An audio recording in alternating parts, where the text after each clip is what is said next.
This is the end. Hold your breath and count.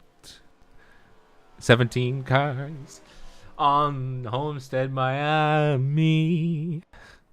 I know my singing is great. Good evening, ladies and gentlemen, and welcome to Homestead Miami on the Speedway here with 17 cars, looking to see if they can make their last go around for the Majors 2022 course. And it is, it's very warm, actually. If you take a look, and if we will take a look, a blistering day out there, 99 degrees Fahrenheit. And 37 degrees Celsius for all the ones that are, on the right, the right temperatures. Yeah, it is quite parchy out the track today. With a 21 kilometers per hour northeasterly wind. It is going to be a bit blustery, but it is also the new model, so hopefully they don't start taking off. Of course, myself and Craig King back again for one last time this year, anyway, and it is top of the afternoon, Craig, for us. Well, in the sim, anyway. The afternoon, full stop. Anyway, well, the bottom. Hang on, no, if it's the middle of the afternoon, if it's the middle of the hour, they say bottom. So yeah, bottom of the afternoon for us. I'm gonna say, but it's a good evening as now the sun has faded into the night sky in Europe land as we get ready. It's too early for this, It's like it's too early for the sun to go down for us. It's like 5 p.m. our time, and it's like, where's the sun gone? I want my sun. So devastated. I just want my son back. I want my son. What I will say is I want a champion, and we've got two. Was meant to be three, but we've got two drivers who can win the championship today.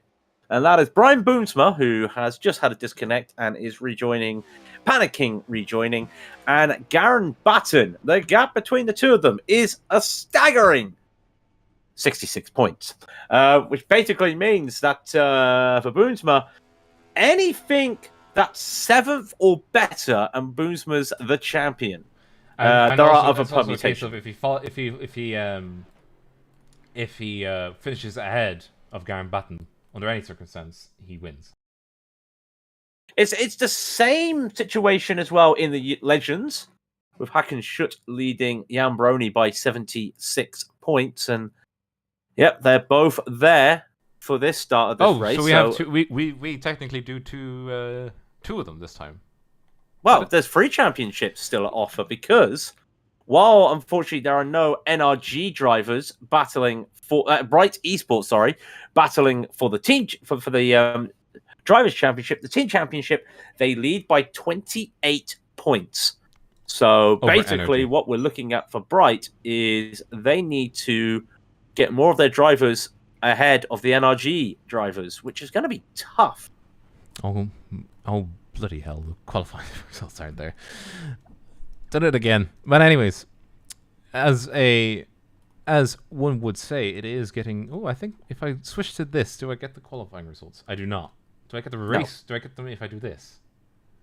Well, never mind. No, well, Hackenschutt. Yeah, Hackenschutt is taking the pole position for this grid. Is he? Where is he? There he is. And with Daniel Holman beside him, which is crucial for Bright. But the NRG boys, Brian Boomsma sitting there in P3. Garen Batten's in 7th, by the way. Already having to do some work. Yeah, he's caught in the net, as it were, because if we look down the grid, Claude Beval in 5th, then 6th is Patrick Kopp, 7th is Garen Batten, as we mentioned before. Kenneth Reeder in 8th with the Quick Trip livery. 9th is Mike Golightly. What a last name. Gary Thomas in 10th, Edward Shelley in 11th. Then 12th is Wolf Dietrich Hotto. 13th is Ollison. 14th, Daniel Blomqvist. Tom Guest in 15th. 16th is Michael Hogg. And Jan Brony is leading out the rest of the field with the Danish flag on his car. By the way, Baby Metal, it is not a cult. It is not a cult. I just want... Not a cult. Keep that in your mind. It's not a cult. 100%. It's not a cult. Nope. Not. You see that? Even the hashtag says not a cult. But this is Raidillon TV, the only corner that you ever so need in your lives. And we are getting ready for the start of this race as they get to the green flag, as Barney will wave. Off they go. Green flag racing for the final time this year. And off they go. That is going to be the boy of Hackenschut racing away as he must. By the way, we should have mentioned 267 laps here around Homestead Miami, and it is going to be an absolute tight one. At least I think so. Yeah, well, look at Brian Boomsma already getting cycled out. The preferred line around here is to run the wall at Miami, one of my favorite places. It does have a little bit of multi-track driving, as you see the three of Garen Batten trying to make his ways up early on, and he's already getting past Jonas, and that's what he needs. He wants to hang with his brethren, Brian Boomsma, and he needs to get ahead of him, while the Bright guys are going to just take it away. And straight away, just like in the MotoGP earlier today, Garen Batten, one of the championship contenders, he has raced away. Yeah, that's and he's him there, already actually. Up to fourth. That's him there, actually. And we're on board with Brian Boomsma, so it is actually energy. They will be fighting each other, but they're also fighting for the championship. So they're going to have to balance working with each other. But the fact is, like, I would say both of them would want the championship. By the way, that's the pick last on the outside. That's going to be Jonas Skoglund. I hope I'm pronouncing that right. That is going to be the car number 79 of Daniel Homer there to Boomsma's right-hand side as he tries to get past. Now, it is 2x2 action there for most of the way as they do try and get around number 4. I did do some mental math. It'll take about 2.5 hours to just under 3 hours if we go green all the way through, given a 37-second lap time average, which I think will be right around where it needs to be. But it's a day out there. It's still pretty hot, but 2 lines forming, you know. Oh, they're actually going single file. Never mind. 2 lines on the shirt. The NRG boys have just decided, nah, we want the front. Taking different lines, and look at it, you can see that's going to wear the tires out a bit, though. Yeah, exactly. Because in this case, I think what they were doing was holding very high, and now they're kind of dipping into the low line. They're like, if we're looking at Hackenschut, he's holding very high. Like compared to if we hop on board with him just for the moment, you can see where, like, are they just going to try and run away? Like, what's the point of having the difference in, like, because Hackenschut, he could go on the inside, but is he just holding tires? Part of it is holding tires. Part of it is that's the line they feel comfortable with. The other half of it is saving tires and also creating grip on the track. So that can be one because it has to be rubber way. Oh, Jonas is I think Jonas is his teammate going on the inside. I think he is. Well, look at the gap he's already created. Right. Sorry. That wasn't close. What do you mean that wasn't close? I was on board. That wasn't close. I was on board. What are you talking about? That looked so close. But you can start to see that the 183 of Jonas, or the 83 of Jonas, he is starting to think, maybe I should go for this. He is trying to battle Hakan as they go into the corner once again. And the low line, well, you can start to see that low line is really working because there's Kenneth Reeder in the 101. I believe that is the 337 of Mike Golightly, who is going loudly into the night. Yeah, he's definitely not being quiet. He just sent it in there, kind of a 337 on Homer. Very nice low line there as he went through. This is number 4, then completing. Jesus Christ! All right. Yeah. I just saw that. Oh dearie me, that was a chopped nose if ever I've seen one. We'll just go backwards in time there, and I'll show you. That is one chopped nose. This is going to be Daniel Homer on the replay. And he was actually coming on the inside. And it was not actually him. It was actually car 337, Michael Lightly. Yeah, he definitely went very lightly. He went very lightly, but a bit too close for comfort, I would have said, because that is very, very close indeed. Again, already coming for another lap. That's lap 8 out of 267. We have gone longer in a stint than we did at the likes of Charlotte. That's right, I said it. Yeah, damn, Charlotte. Stop slagging my boy Charlotte. Charlotte's not good. We went to time limit. True. But we'll say Kenneth Reed is getting a bit of a step on. He just passed Jonas Skoglund, and it has completed the pass just about. He's actually charging. Where did he start? I think he started quite down the field. He started 8th. Yeah, well, I mean, still a good charge here on the early stages, especially with a track that's what 38 degrees now.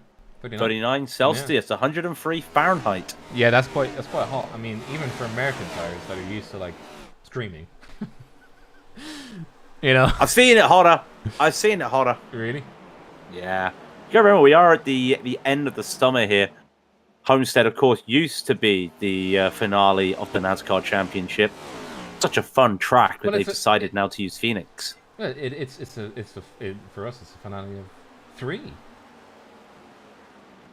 I mean, the one thing is, with the final now at Phoenix, because it's West Coast basically, it allows the Europeans to watch the final better for some reason. Huh? Like when it used to, because there's no, I don't think they've got the lights at Phoenix, so they have to do it in the daytime. Whereas if you go to Homestead, look, they've got the floodlights. They got the floodlights. So it would be a night race. So if you were in Europe, you couldn't watch the final of NASCAR. Did they make it a night race because they didn't want the tires to explode? No, I think because they knew it was. I mean, no, I know why. Because what's happening nowadays in America, the ice hockey, the football, right, and you may also have a rare chance of running into the World Series. So why not have a race at nighttime? Because most hockey in the weekend played in the lunchtime, and most American football, you only get one game of American football at nighttime in America.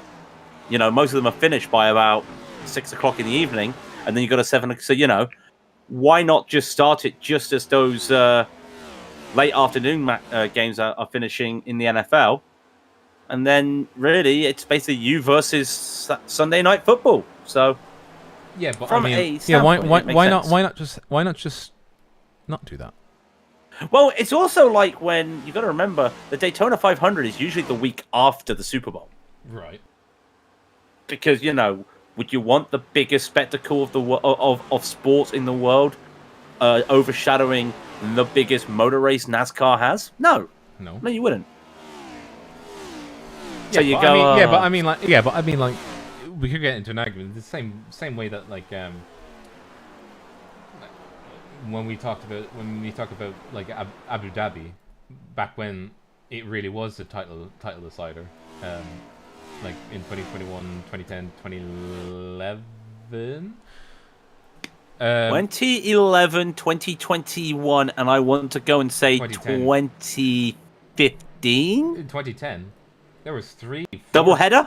The double points, Matt? Double points race?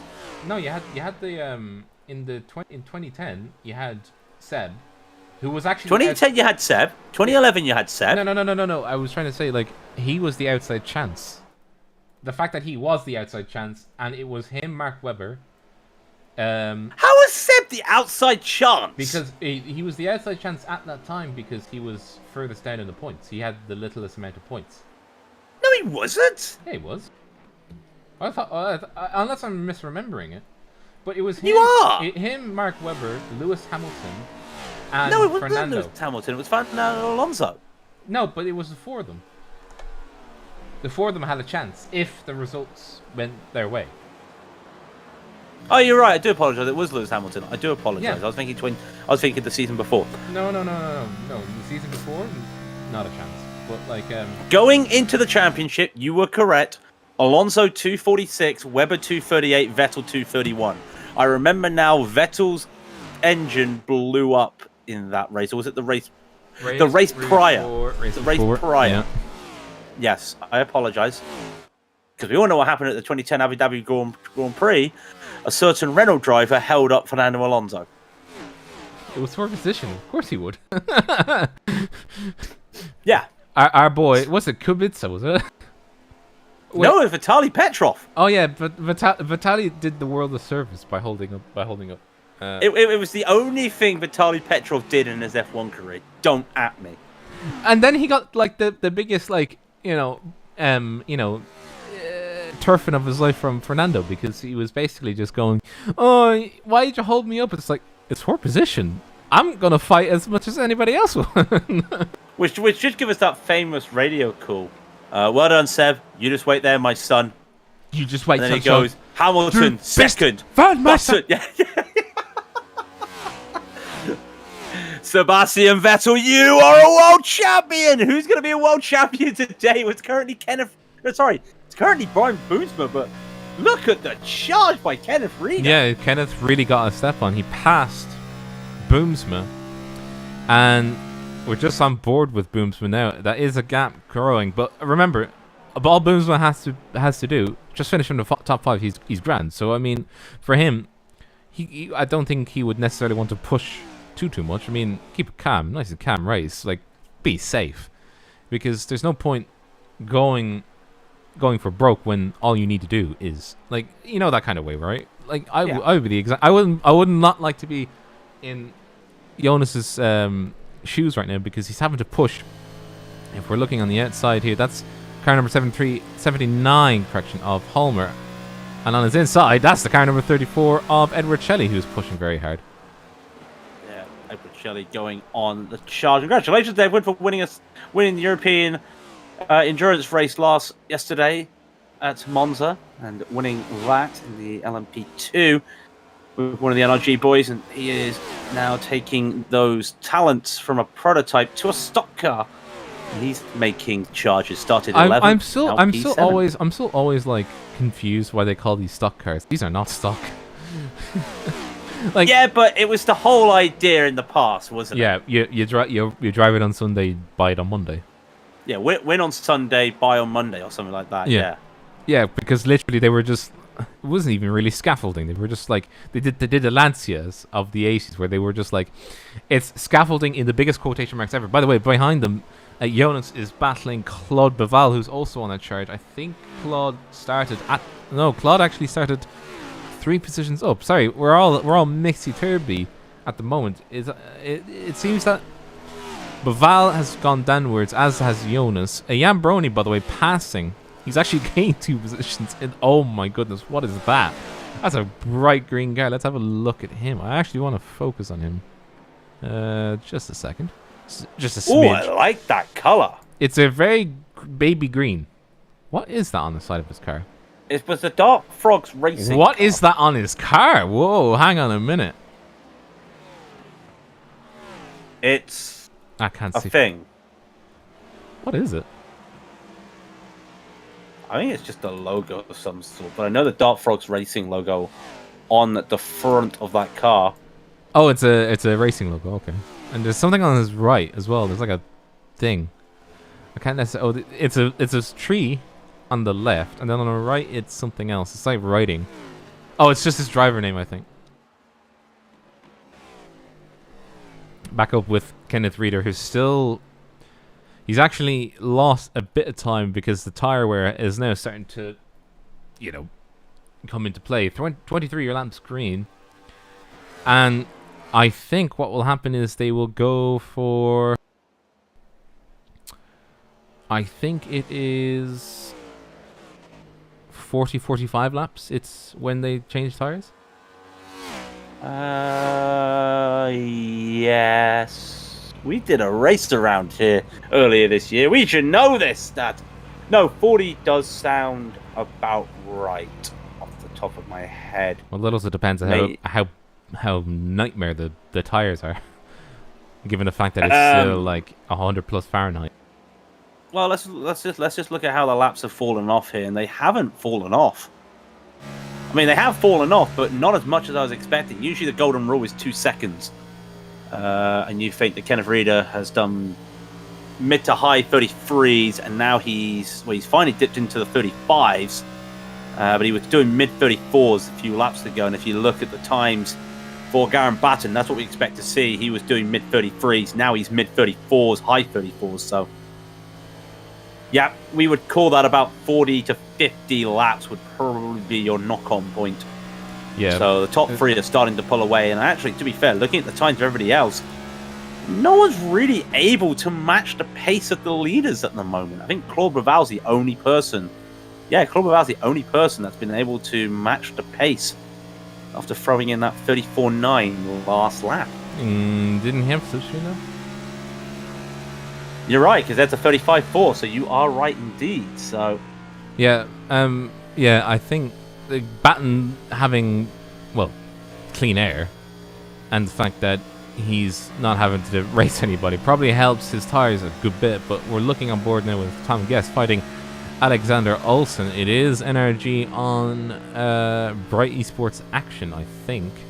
I think that's Bright Esports. Yes.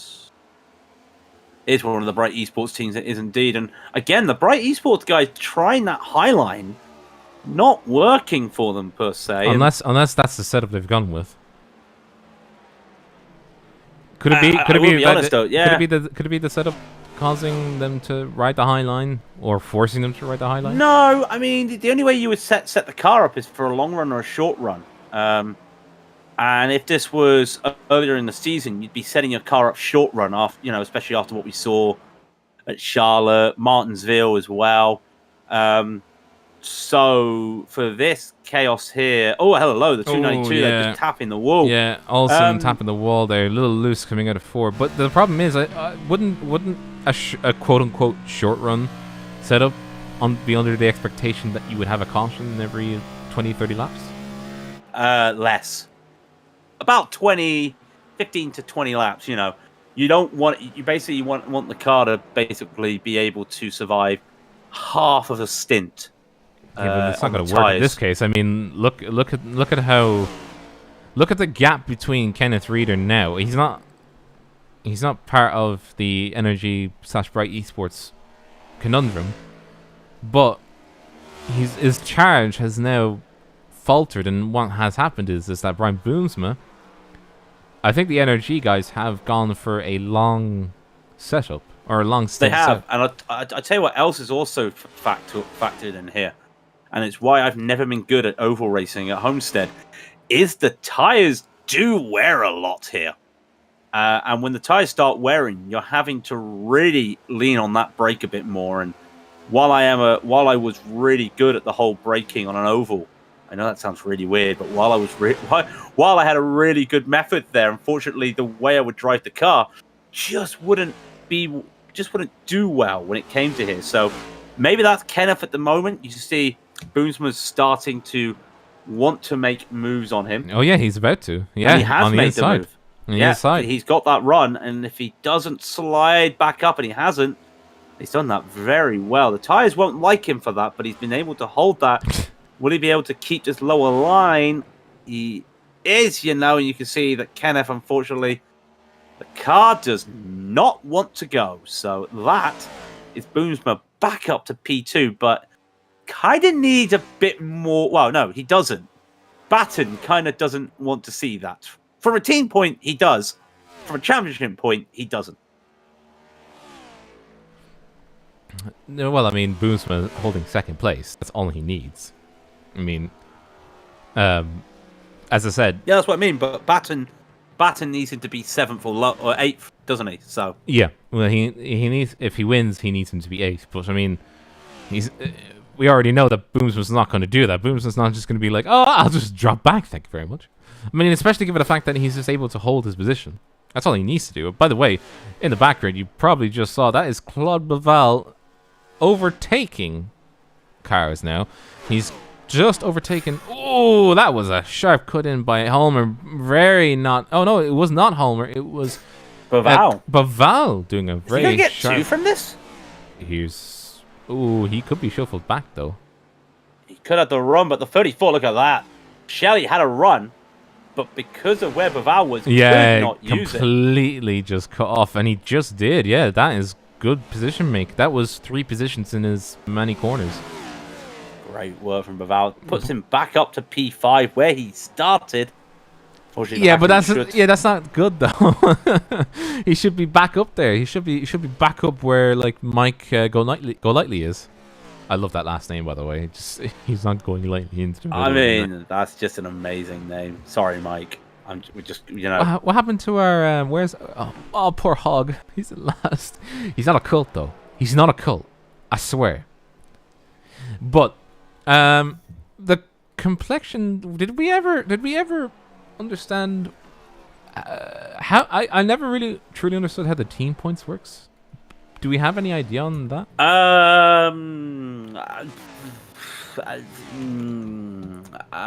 Go to commercial. You go to commercial then.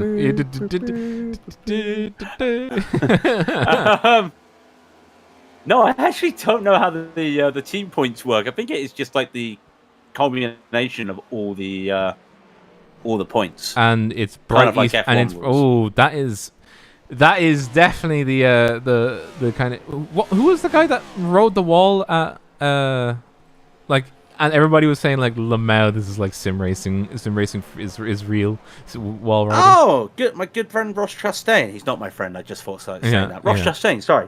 Yeah, that took exceptional cojones to want to do that. I think Hackenshoot is trying to emulate him more so, probably not willingly trying to emulate his car. I think his tires are just not cooperating because he's having to ride the high line, and if we look on his inside, you see ducting.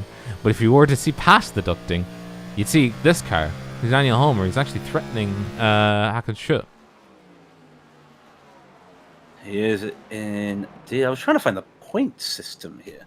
That sounds very bad. Yeah. Well, while you do that, poor NRG of Gary Thomas having to battle with 292 Olsen, just trying to join Tom Guest. Tom Guest, by the way, I think didn't. Yeah, Tom Guest did start 15th. So I was thinking he had started at the back of the field. He has actually gained 6 places, and we could be under the situation where we might actually have a green flag pit stop. Now I do know that they practiced the green flag pit stop, so we shouldn't have any situations where somebody always practice green flag pit stops. I mean, I have seen situations where they haven't. And it came to the time when they were having to actually do it, and not only did they run into the pit wall, they got a black flag for speed. This is actually a tough one to come off actually. When it comes because to you have to be on the inside, and it's a very sharpish turn.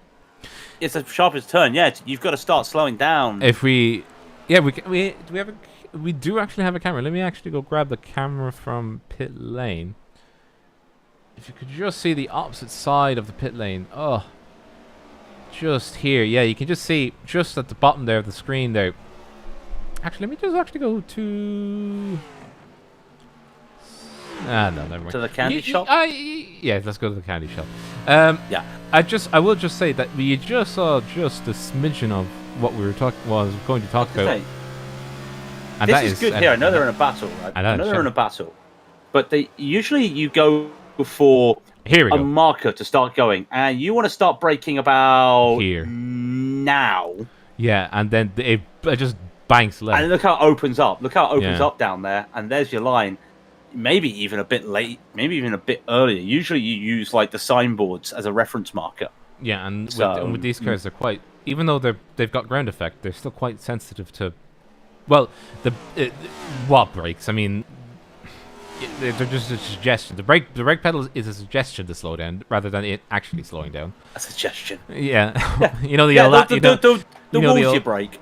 Yeah, you know the Top Gear's old adage of the steering wheel is not a steering wheel; it's a suggestion of where the car should go. Right, so I do have the points. Yeah. It's 250. It is the same basically. It is the culmination, the sum of all your drivers' points. So it's 250 points for a win today. 225 points for second place. 213 for third. 203 for 4, 195, 190, 185. As you go down. Yeah. As you go down.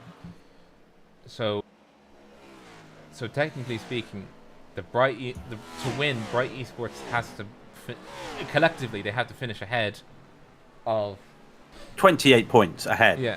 So you're looking at basically having all of their drivers a position ahead of each NRG driver. Yeah, and that's what I would say collectively. just to make the math easy. Like collectively, if every single Bright Esports driver was ahead of the NRG, they would win the team championship. Now here's an issue with Bright. Yes. Not an issue as in I'm going to call you out for it or what. They have 2 teams officially. Oh. They have Bright Esports and Bright Esports by Glacial. Right. Jonas Skoglund is Bright Esports by Glacial. So he's not going to count. He's not going to count. Not in this battle. Marcus Stromberg was also, but he's not here today. So. Yeah. So it's on. So. Oh, I just actually realized we just had our first pit stops. Yes, some of the drivers. It's the lapped cars taking their pit stop first. And I just realized we do actually have lapped cars. This is not a cult, but he's just coming by. And by the way, the pits from cone to cone was 38.9 seconds for Cup and 40.6 for... Ooh. Oh, he's coming back out. Sorry, I was just wondering where he was. Walter Giaconto coming back out. Just ahead of... I think that is Shelley. It is indeed, just ahead of Shelley. And... yeah, it is looking like it's starting to fan out in the top, but the midfield is actually still quite bunched up. We have more pit stops. Kenneth Reader inside the pits, successfully getting to stop. By the way, the speed limit is 80 kilometers an hour in the pit lane, so do not exceed. Otherwise, you'll get a very naughty boy sticker on your car, and otherwise known as a, what is it, 30-second stop and go for speeding in the pits? I can't remember. I think it's a drive-through. Actually, I think it is actually a drive-through. We don't want to get a... And if you get a drive-through when you're like two liters left in the tank, you best tread lightly because these guys soak up juice. Juice, is that what we're calling it now? Yes. Is it? Yes. We're calling it juice. Oh, by the way, that is Shelley into the pits. Let's have a look. Actually, we'll go on board with him. Let me just see now. Boom. As we can see, he's in the pits. Well, before Edward Shelley went into the pit, I was working it out that the NRG boys are looking at scoring 850 points today. Yeah. Bright Esports. Larry Mack, what do you got? Well, I think they're taking 2 tires down here. You gotta be careful taking 2 tires. He's taking a full set. That's what happened in the NASCAR Championship. Yeah. I do apologize. Yeah. At the moment, 850 points for the NRG boys, for the Bright boys, as we look at it. Of course, they don't have Alexander Vega, so they're down a driver. So Daniel Homer, of course, being their top guy at the moment in 5th place. So yeah, so they're kind of out of it right now because, I mean, they're far enough away from first place. Their deficit is more than 50 points already, and unless they had the lopsided numbers of drivers out there, which I don't, that's the only way they would have made it up if they hadn't been able to get first or ahead at least of the NRG boys. But failing that, as of right now, it does look like NRG will claim the team championship and Boomsman will claim the European Sportsman.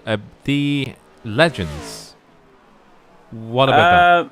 Well, the Legends, we've got Hakan versus Jan, and of course the gap between them is 76. So you get the idea. It's similar to what we were looking at for Batten and Boomsma. So it's currently Hakan leading the charge, and with Jan not in the top 10, you can pretty much put your money on. He's sliding up, just about missed the wall, but that car is not looking too good. Tires are crying. Yeah. It's all a case of if you, like the fact that Garen Batten is still going around, and potentially, essentially, he's done 50 laps on these things. I made a mistake, by the way. Go ahead. I added up all the drivers for a team. It's only the top 3. Oh, only the top 3. Oh, well. Only the top 3. I apologize. Anyway, regardless, that still means Sam said, that still means that NRG would be winning the championship right now. Yeah. Sam says he got great sound effects, by the way. Oh, well, we are the best. Yes. We are the best. Nothing's gonna ever keep me down. What? Oh, it's the song. You're the best around. Oh, I would say don't sing, but I realized that if you sing a song, you don't get copyright strike. Yeah, so. yeah. At me, Universal. At me, whatever record label insert Sony here. or Sony. whatever it is, Warner. Time Warner. By the way, I just noticed this, by the way, because of the pit stops, like Kenneth Reader and Co taking their stops, and Olsen's now in the pits too. There he is. There's a gap now of about 9 seconds between Baval and Boomsma. Boomsma is actually starting to. He was closing, and then on that last lap he was a bit slower, but they're now getting to about 36 seconds now. So I would say it might be high time to try and get tires changed, unless they're just trying to maximize stint length. I think it is a stint length maximization here. I also wanted to ask, can they fill a tank to full on a pit stop, on a full pit stop, like if you took all tires? Yes, here comes the leaders. Now watch this. We're not going to see it because we don't have the animation, but they don't have enough fuel to do a full fuel stop here. It will be 2 jugs of fuel, as I call them. You know, the reef, because they don't have a hose like they do in F1. They just have so it'll be 2 of these, but we'll wait and see. Baton goes in 2, and here they go. No, there it is. I'm a bit early. Oh no, that's Broomsma. He's missed his box. Boomsma going a bit too hard. And that is going to cost him because... Hang on. Yeah. Did Boomsma... Oh, no, it was somebody else. That was Jonas. So, yeah, Boomsma. Oh, Boomsma missing his box. Oh. Yeah, he's not going to be happy about that because it's going to be spat back out. And I think he's actually going to be spat back out behind Edward Shelley. Well, here comes Shelley around the corner. There he goes. Yep, there's Shelley. So he's going to have to do a little bit of work again. For him, it's just staying with Garen. That's all it is. He would hope that Shelley, or he would hope that, or Bruce would have hoped that Garen Batten would have been caught up by Shelley, which hasn't happened, unfortunately. And while it's only a stint length of 7, it's a stint length difference of about 7 laps. It is going to be it is difficult because of, you know, you're going to see the fact that you're not with the person that you need to be, and also lap traffic on the inside. That's Yambroni on the inside, but letting them by. It's going to eat at you. But Kenneth Reader is ahead. Well, Brian Bruce was going to get past Edward Shelley, by the way. Kenneth Reader's also ahead. Yeah, he's pit. Yeah, he's already pitted, so this is for a position. He's literally ahead. But then again, he's been on those tires a bit longer. See, look, Boomsma just got past Shelley. Yeah. 8 laps. I'll tell you one thing. Michael Golightly is going long and has really yet to pit. But he was still doing 36.3s. He was still half a second faster than Batten was on the same length as Cinta tires. Yeah, that's interesting because he didn't have the best fresh tire pace, but he's kept those times really well. But now you're looking at 3. Remember, Rob, I said 2 seconds was the golden zone. Yeah, you've got Boomsma just doing the fastest lap of the race at 33.5, and Mike is just coming around with a 36 flat. So I think Boomsma just did not want to be out of range of Batten. Yeah, no matter what, because as long as he's in his tailpipes, he can keep Boomsma. He can keep Batten right where he needs to be. Sorry, I'm just watching. Oh yeah. Golightly is having to tread very lightly as he's passing. He's actually being lapped. No, not lapped. He's being passed by. He's being unlapped, and I think he's pitting. Yeah, he's pitting. I think he's seen the writing on the wall, and in he comes. He treads lightly into the pits as he does so. I think he's gonna have a few complaints about us taking his name through the mud. But we're treading lightly, as you fully well know here in Radio TV. That Camaro is going down the pit lane lightly. Kenneth Reader leading the race. Goes. Yeah, Kenneth Reader leading the race. Who would have thought it? Honestly, that was one. Like, the pace was not there for him. And I just wondered. I thought it is getting closed down. Though Brian Boomsma is closing down Batten. So it is starting to heat up again, this race. But that's a 4-second gap. Now, granted, Kenneth is an independent. He is not in any of these team battles. Well, I would have said that Kenneth is probably just racing his own race. He doesn't really matter. He doesn't really care about what's going on behind him.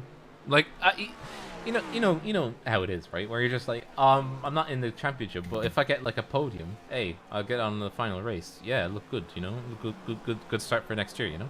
No victory this season for Kenneth. Yeah. Is he looking for a victory today?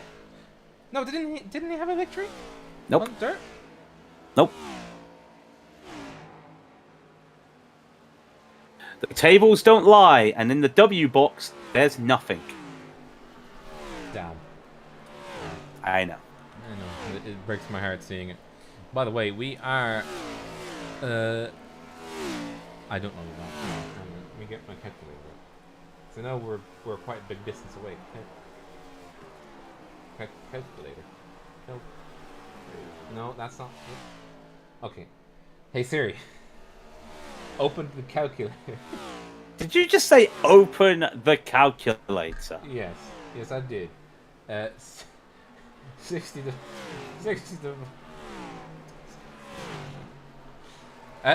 We're 20% through the race. Just under a quarter way. You got a calculator just for that? Yeah, because I didn't know. I'm not doing mental math. Why would I? Fair enough. Anyway, we do have, I just wanted to point out, we do have a couple of the drivers here that will be completing the Ironman this season with this race. At least with how I've been looking at it, and it is true. That, of course, is Alexander Vegat, unfortunately, is unable to. Yeah. Brian Boomsma will be completing his he's been at every race, his Ironman. Daniel Holmer will be completing the Ironman. I know he isn't. He's not here today. Yes, he is. He's here. What, Daniel Holmer? Daniel Holmer's here. There he is. Yep, Daniel Holmer. Brian Boomsma. They'll be completing the Ironman this season. Hakan Schurz will be completing the Ironman. Jan Brony will be completing the Ironman. Kenneth Reeder will be completing that Ironman. He's not independent, by the way. I do apologise. He does drive for Grizzly TFR. I do apologise on that. Yeah, Mr. That is Reeder, a mistake by me. Yeah, Mr. Reeder, he does his thing, you know. By the way, Holmer, up against, I think that is Tom Guess, yes, of NRG. Tom Guess. It is now a three-way battle for 5th position, and so it'll be seeing who can claw back some points in the top 3. By the way, Daniel Holmer, as he said, is the highest running Bright Esports car out there at the moment, and yeah, it is definitely looking like if NRG holds as they are and the points deficit remains as such, Bright will come second and NRG will have clinched it just about, I think, with a few points to spare as it stands right now. Well, that's what I've got on my point standing, so yep. So we'll wait and see. I'm also kind of concerned that poor Teacher Cotto. The poor man, he was up in like 12th and 13th, and then he got passed by 2 cars, and it's a bit of a scrap here. It's 2 NRG. Which NRG cars are those? Oh, the leaders are being overtaken by backmarkers. Or they were attempted to be overtaken by backmarkers. But I think it sorted itself out. I think the backmarkers are trying. It's not Jan Brony. It is Jonas. Jonas struggling and Wolf Dietrich. Yeah, they're trying to race each other. So it's kind of a weird combination of just lapped cars trying to race themselves and the leaders trying to race themselves. Oh, and Gareth Batten has just overtaken Kenneth Reeder. Kenneth Reeder has been caught up quite a significant way. Just on this lap alone, he's letting them by, but he'll now be kind of stuck in between a fight in the rear. Ooh. Yeah, he's a bit of a squeeze going on there. Just a small issue. Nothing major. Get it? But he is struggling. He is struggling out there. I feel like I. Oh! Yeah, that was ooh, goodness gracious! I actually want to replay A it. little bit of a wash up there for Hacken. Was it Hacken shit? Yeah, let's have a look. So Just that's gonna be a small issue for Kenneth. Should be all right in theory. Half speed here, oh yeah, just a little bit of a smidge. Yeah, that is a bit of a hit, but kept it out the wall. Yeah, the wash. How would you rate the wash on Homestead Miami? Ooh, the wash. I would say it was like washing your clothes at 60 Celsius in the washing machine. I love how Mike just went but he spelled it out. Yeah, I would put the wash factor at 60 Celsius. And of course, you kind of want to be washing your clothes at about 30 Celsius nowadays, 20, 30 Celsius. So, yeah, it's a wash. It's a hot wash. Never ask me a wash factor again because that was absolutely. Yeah, that was what I would consider. What are you doing? How about it's like washing the heavy linen, your bed linen, your bed duvets. There, you know what I mean? Your bed duvets, yes. Your bed duvets. Yes. I remember it well. If you can't tell, we've lost our minds here in the booth, but we're still going. We had minds? Yes, at least I thought so. We've just actually gone past the quarter way mark, and we are still green flag racing, and we are coming up to the next set of pit stops with just under 200 laps to go. We're looking at... Yeah, some drivers will be pitting in, what, 18 laps? 10, 20 laps, yeah. Yeah. The likes of Wolf Dietrich Honto come to mind. He's actually the car with the oldest tyres on track now, 28 laps old. Kenneth Reeder is next up with 26 laps old tyres. And then Edward Shelley in fourth with 25 lap old tyres. The youngest tyres out there at the moment is Mike Golightly. Say it. Say it. He treads lightly on 13 lap old tyres. Not the way I would have gone. I would have said that he's treading lightly with those tyres, but yeah. Same thing. Yeah, he treads lightly with 13 lap old tyres. By the way, Boomsma and Batten are quite close at the moment. If you could... It is actually quite tame out there, but, I mean, the fact that it's green flag racing, it genuinely means this could all crescendo up in the last 20 laps or so, because if Boomsma gets the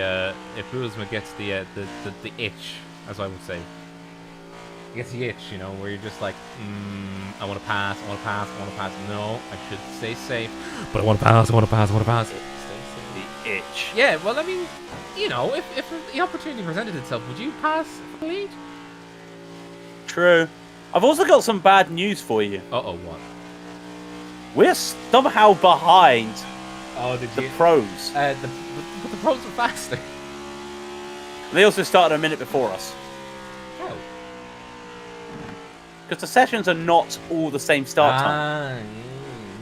There is a bit of a delay on all of them, rightfully so. I would safely say it's because they're still a bit faster than the Sportsman, which is not a bad thing, because I mean, we're still better than them at you know, GTOs and GTPs. Yes, I am smiling. How we bet? Oh, Camel. Remember Camel? Remember the fact that like a lot of the sportsmen were faster than most? I mean, just in general, you and I do the Camel anyway. Yeah. I missed that. It's just well, I liked it up until the point I saw the. It wasn't a GTP on Unslid. It was some other car on Unslid. But we do have action. By the way, throughout the whole thing, poor Wolf. Oh, he's really not having a good time in that car. He's getting passed by everything. And he's just gotten passed by Daniel Blomqvist, running down in 14th now. We have no retirements, which is always good to see. 6 cars have been lapped, and the next, I wouldn't say victim. They're gonna clown on me now for saying victim. But the next car that would be lapped would be a teammate, and it is Gary Thomas.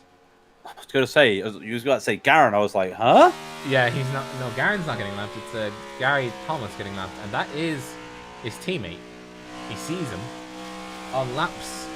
Oh, Siri just decided to want to start thinking I was speaking again. But yeah. Well, was Siri talking to you? Was no, she? no. Siri thought I was talking to her. Yeah. I mean, I can make everyone's Siri work. Not you, because you've got headphones on. But you know. Fair, but you know. But then if I did that, then also my Siri would respond. So. Yeah. Absolutely. Now I don't really want to be evil and make people's phones Siri, start playing Barbie girl. Yeah. Just I'm a Barbie girl in a Barbie world, wrapped in plastic. It's fantastic. Come on, Barbie, let's go party. Yeah. We've lost him, guys. We've lost him, ladies and gentlemen. I know. It's terrible, isn't it? Oh. Batten through. Michael Hogg. Boomsma through. Michael Hogg. Not a cult, by the way. Yeah, not a cult. They're just not interested today. It's not a cult. No, it's not interested. Yeah, I mean, it is baby metal, but it's not a cult. It's just not. Don't worry about it. Don't worry about it. No. And Garen Batten, Brian Boomsma holding station. I think this is for the best because they are already 8 seconds ahead of Kenneth Reeder. I think he is the only. Let me just see now. Let me do the math. 4th is Bright.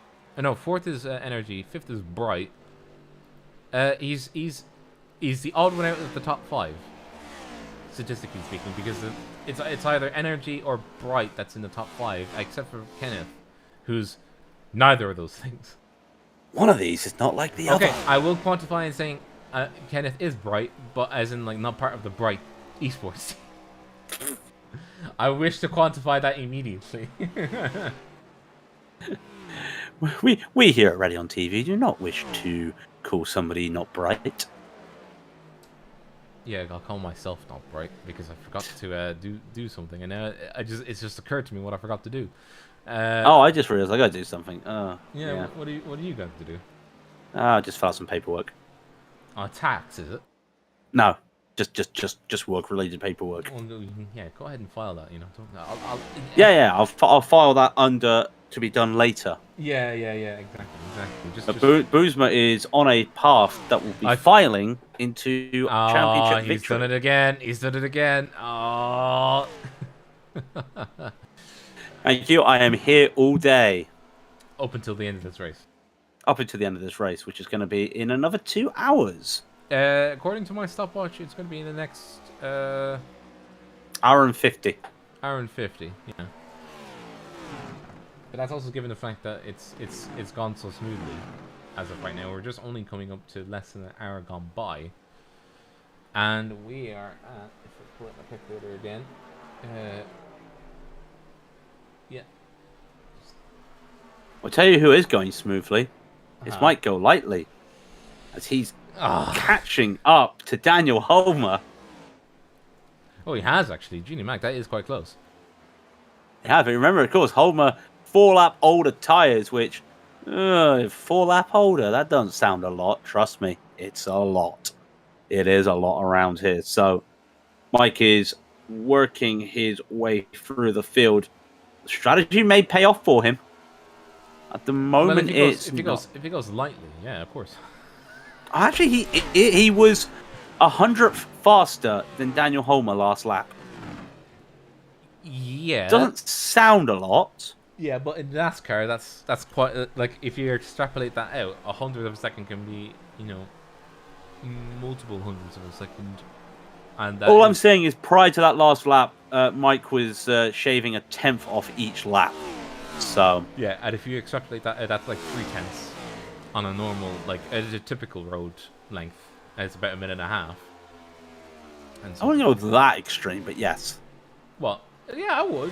It's not even extreme. I would have said an average lap length for like, let's say GT cars, and let's take a track of like average length. It'd probably be a minute and a half. You'd have tracks that would fall either side, like Road Atlanta, and on the opposite side would be Road America, which takes about 2 minutes to lap. And then you've got places like Le Mans, which is like more than that. 3.5 minutes, and then you've got, I'd say Nordschleife, but Nordschleife is just a totally different thing altogether, and you can't really attribute. And then it's like 7 minutes, and you're just hoping that you get around the checker flags right there. But no, it's 2 hours into your 24-hour stint, and your front nose is already broken. All right, you finish your pit stop. Great. Am I done? No, you've got another hour of this. Well, there we go. Homer's got a Shelley. Sorry, went a little bit too close to the wall there. Had to do a little bit of a lift, and Mike has taken that position, and now he's looking at charging onto Daniel Homer. Yeah, gone lightly on the inside there, keeping it nice and tidy. And I think that's the best way to be, is just tidy. And he was actually the two of Homer and Go Lightly.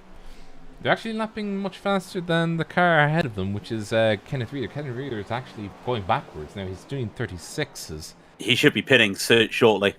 It's lap 87. The problem is that even Shelley's faster than he is, and Shelley's only got a lap newer tire. Good golly, aren't you're right. Yeah, it's like 6-7 tenths in the difference. And Reader, is he looking to pit? No, look at the difference. Shelley on the inside, past Baval. But no, wait. Baval is... and yeah, look at this. Look at this. Oh, Homer's been... Reader's, sorry, he's been absolutely caught up here. And he is being shuffled to the back here. The early pit stop strategy not working for Homer. And he's trying to drag it out now. Reader, sorry. He's trying to drag it out. By trying to drag out this stint, it's not going for him because now he's forced to go, well, you can see it, into the 30s, the high 35s, into the 36s. Not working for Kenneth at the moment. Yeah. He kind of needs a reset. Yeah. He is coming into the pits, though. The odd... Pardon? I was just thinking, by the way, because like the problem is that for like Shelley's still doing well. He did a 36 on that lap because it's past traffic, but even then, Reader setup seems to be a little bit less. How should I put it? Nice. It seems. Like it just isn't as slippery as it should be. Probably again, you could be looking at a short track set. You know, a short run set. Yeah, where it's just like, oh, it's been set up for like cautions and stuff. But I mean, like, it hasn't been a single caution in the 90 laps, and they're gonna have, and I guarantee you, it's gonna be probably green all the way through. I mean, I'm looking at it now, and it's just like Homestead just has that good amount of space. You just have enough space to race it, you know. And where are you, International? That's what you get for challenging the boys after your fantastic, what was it, one caution race yesterday? Yep, one caution race yesterday. Make it one better. We won't get even a single caution. I saw that and thought, oh, you've thrown the challenge down, International. Are they gonna let this sit? Nope. They're doing very well. We're standards in this household. Oh, look at the majors, Gareth, giving us the update here. NRG are currently leading the team championship by 201 points. Brian Boomsman leading Garen Batten by 41 points. My maths is terrible at the moment. You can see it there in chat. And of course, if you watch the VOD back, you have chat replay, and you can see it all before I can. Yeah, and you'll laugh at us being like, "Ha, you got the maths wrong." Yeah, we already knew what was happening. Yeah. By the way, Edward Shelley has also now joined Kenneth Reader and gone into the pits. Yambroni getting passed by Kenneth Reader, who had just come into the pits, obviously charging with new tires, getting in back out there. By the way, that is the car of Sarge's place. Who is that? That's Claude Baval. No, it's Patrick. It's Patrick Cup on the 1013. With okay. I'm looking at a different one with Sarge's place. Does Claude Baval have Sarge's place in this car? He does. He does. I was looking at the other HW Racing car that has. Sorry, Dog Bear Racing. We should actually. I just realised we should probably talk about the charity for today's race. What's that? Sorry. The charity for today's race. Yes. We should talk about it, and I do actually have it. For once, I am. Funny that I've come prepared for once. You have the Whatcom Humane Society information? I do indeed. So, Take it away. Since 1902, the Whatcom Humane Society has been caring for animals of all shapes and sizes. And, of course, as in keeping with other charities, they are a cause that we are happy to support and help the Majors series with. If you would like, let me just grab their website here. I just need to... I just wanted to get that website too.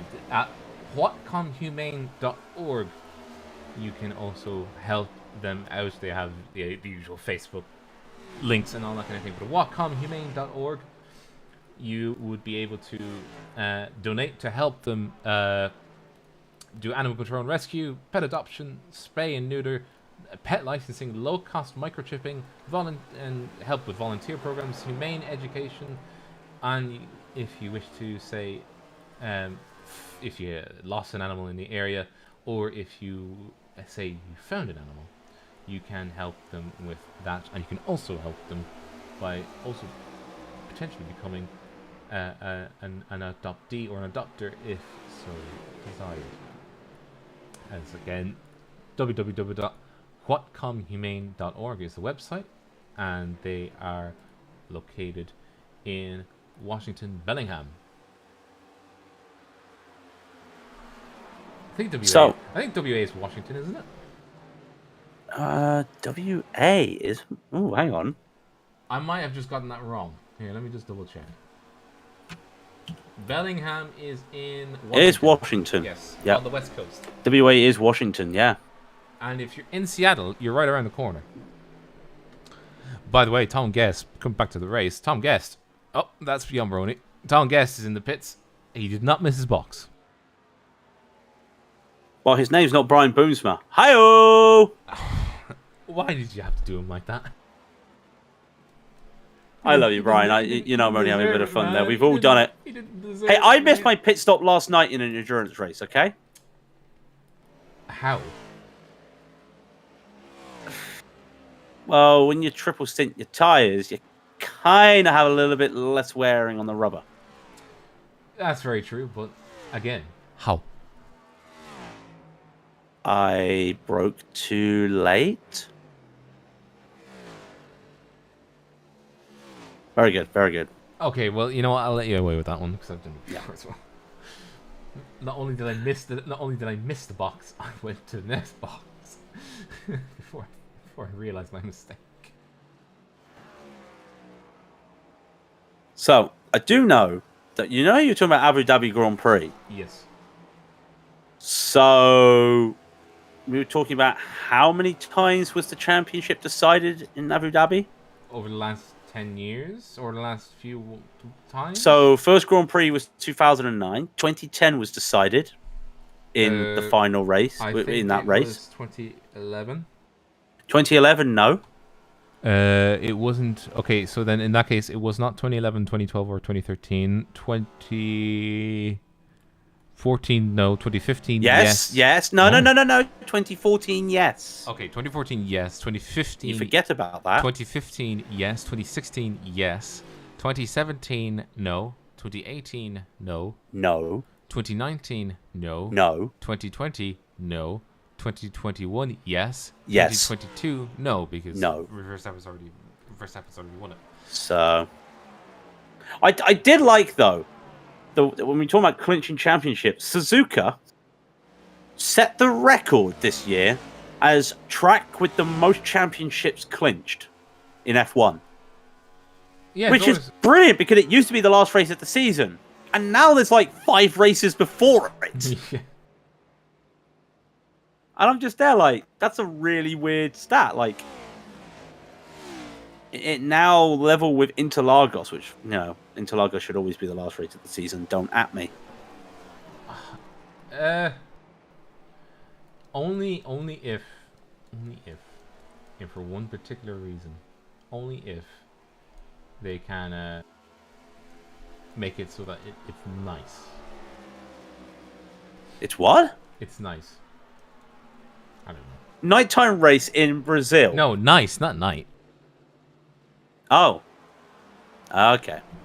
I mean, it is a nice track to race on. Beautiful track. Yeah, indeed. And it's a beautiful track. It's a beautiful day as the car 058 is passed. That is the car of Tom Guest, passed by Garen Batten. By the way, we didn't realize this. The order has actually swapped around. Pit stops are in effect. Pit stops are in effect. As Boomsma's gone ahead of Batten. And really has started to use the lap traffic. Yeah, but Boomsma had a slower cone-to-cone than Batten. But they haven't pitted yet, those two. Oh, crikey, they haven't. No. Top 5 yet to pit. And then you've got Jonas Skoglund, who has also yet to pit, and he's going a little bit longer out there. These guys should be pitting. Boomsma and Batten should be looking to pit next lap. Claude Baval in about 3 laps. Might go lightly in about 10 laps. So it does make you wonder, though, with all these things, does that mean the likes of Kenneth Reeder going an early pit stop, will that play in his favour? Because, once they cancel everything out, maybe. Yeah, I would give it a distinct... Robert going full Minority Report. Yes. Just a Minority Report, nothing else. What does that even mean? I don't get it. I don't actually know. Oh, I think I know what it means. It's like I'm in the minority. Oh yeah. Interlagos should be the finale, not raining. Totally agree. I actually much prefer if it is raining. I mean, you look at the years it was the final race of the season, and you think to yourself, 2007, 2008, clinched championships. 2009, it wasn't the last race of the championship. Still was the championship clinched. Some like those races then were fantastic. Yeah, but it also provided better racing. Oh, that's a slide from Boomsma. Boomsma's trying to hold on here. Had a little bit of a wobble. And that is Kenneth Reeder unlapping himself. Yeah, they're all unlapping themselves. And look at the gap that Boomsma's had on Batten. If this was done by distance, Boomsma would have a chance of beating Batten. But it's done on positions. Beating Batten. Yeah, if this was like Grand Tour cycling or rally race. Cycling? No, sorry, he was coming into the pits, but that was a huge wobble. That was a gingerly entry. Yeah, I really think that the tires were screaming at that point. Sarge's place coming in. Sarge's place is coming in for a pit stop. Oh, that wasn't. He slid in. Almost there. Let's have a look. Let's have a look again, because I'm pretty sure he slid in. Did Claude Baval? Let's have a look on the replay. A little bit of opposite lock, yeah. Just a touch. Yeah, but that's still scary, isn't it? It's not the kind. It's not the kind of thing you want to see in your tin box. I'll tell you what. You said about slower to the cone. Boomsma again 2 seconds slower than Batten in the pits. But he's still ahead critically. He's still ahead. And they are one of the later ones to pit. The last man to pit will be Mike Golightly. Yep. And he's currently first. I will say, you did see into the future, Rob. You did predict that Boomsma was slower cone to cone. Yeah, but I don't understand why. Necessarily, because if I look at Boomsma versus... They're both the exact same pit stop time. So when they went to the stall, they were both 15 seconds flat. So where's the extra 2 seconds come from? No idea. Could it be that? Could it be that he is much more gingerly coming out of his stall? Possibly. But look at Boomsma. He's already extended that to a 2.4 second lead. And he's going to be hunting down Daniel Holmer and Edward Shelley. I mean, they are teammates, but he'll be hunting them down pretty quickly. The gap from Shelley to Boomsma is 2 seconds, and that's slowing already. Gap to Reader would then add another 5 seconds to that. It's 7 seconds. Remember, Kenneth is on tyres that is almost 20 laps older than Boomsma. That's half a stint. And you can start to see where maybe these earlier pit stops for Reader, the short pits, as they would say in super speedway racing. Yeah. No, this is not a super speedway. Super speedway. It would work. But Cody Richardson in the chat reckons it's getting in and out of the stall. These cars don't have pit limiters. I would have probably said, yeah, maybe Boomsma was just being much more gingerly, because he was very ginger coming into the pits itself. Like, he was like slowing down right down, almost like as if he was like go-karting and you had to slow down, you know. Yeah, so he's being very cautious. Well, he's not being very cautious right now. He's sending it. He's already back up into third position, passing car number 79 of Daniel Holmer on the inside, and Shelley on the same corner as well, and practically charging back fourth. He needs to get... Boomsma is Irish. Breaking news. What? What? I didn't know that. Don't mind me. Huh? Is he actually Irish? I didn't know that. Wow. Is he? What's his club? What's his club? Benelux. Ah, Benelux. No. Okay, I was being clowned on. Ginger. He's Dutch. Thank you, Elder. I've been clowned on by Mike live on air. But tell you what. Okay, this is quite serious. Because look where Batten is. Yeah, he's actually starting to drop. Yeah, he's stuck. Well, he was stuck behind. He was stuck behind Shelley for quite a long time. Yeah, but he's not matching Boomsma's times.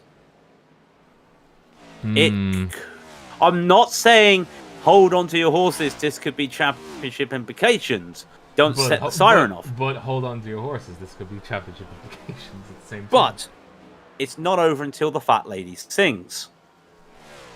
Yeah, but I mean, if I'm going to be honest, if he's dropping back now, if he's left it, you know, essentially to say, oh, sod it all, you know, I'm not gonna get it, you know.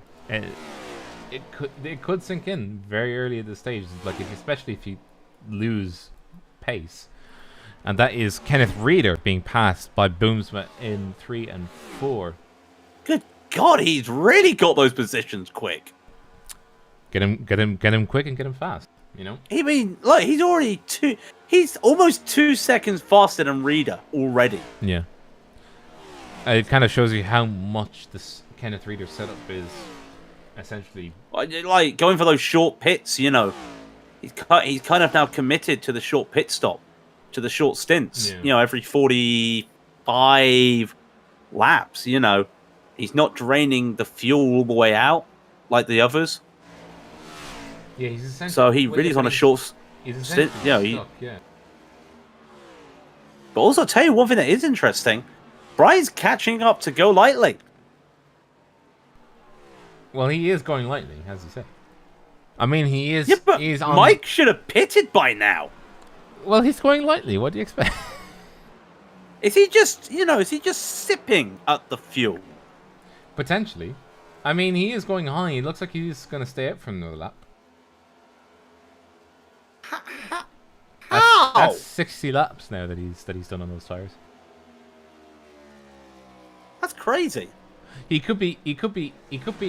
Say, like, here's the thing, right? You were saying before that a setup could be set up for. He could have a setup for a short stint. What if he has a setup that works well with good tires, but can still run around? In the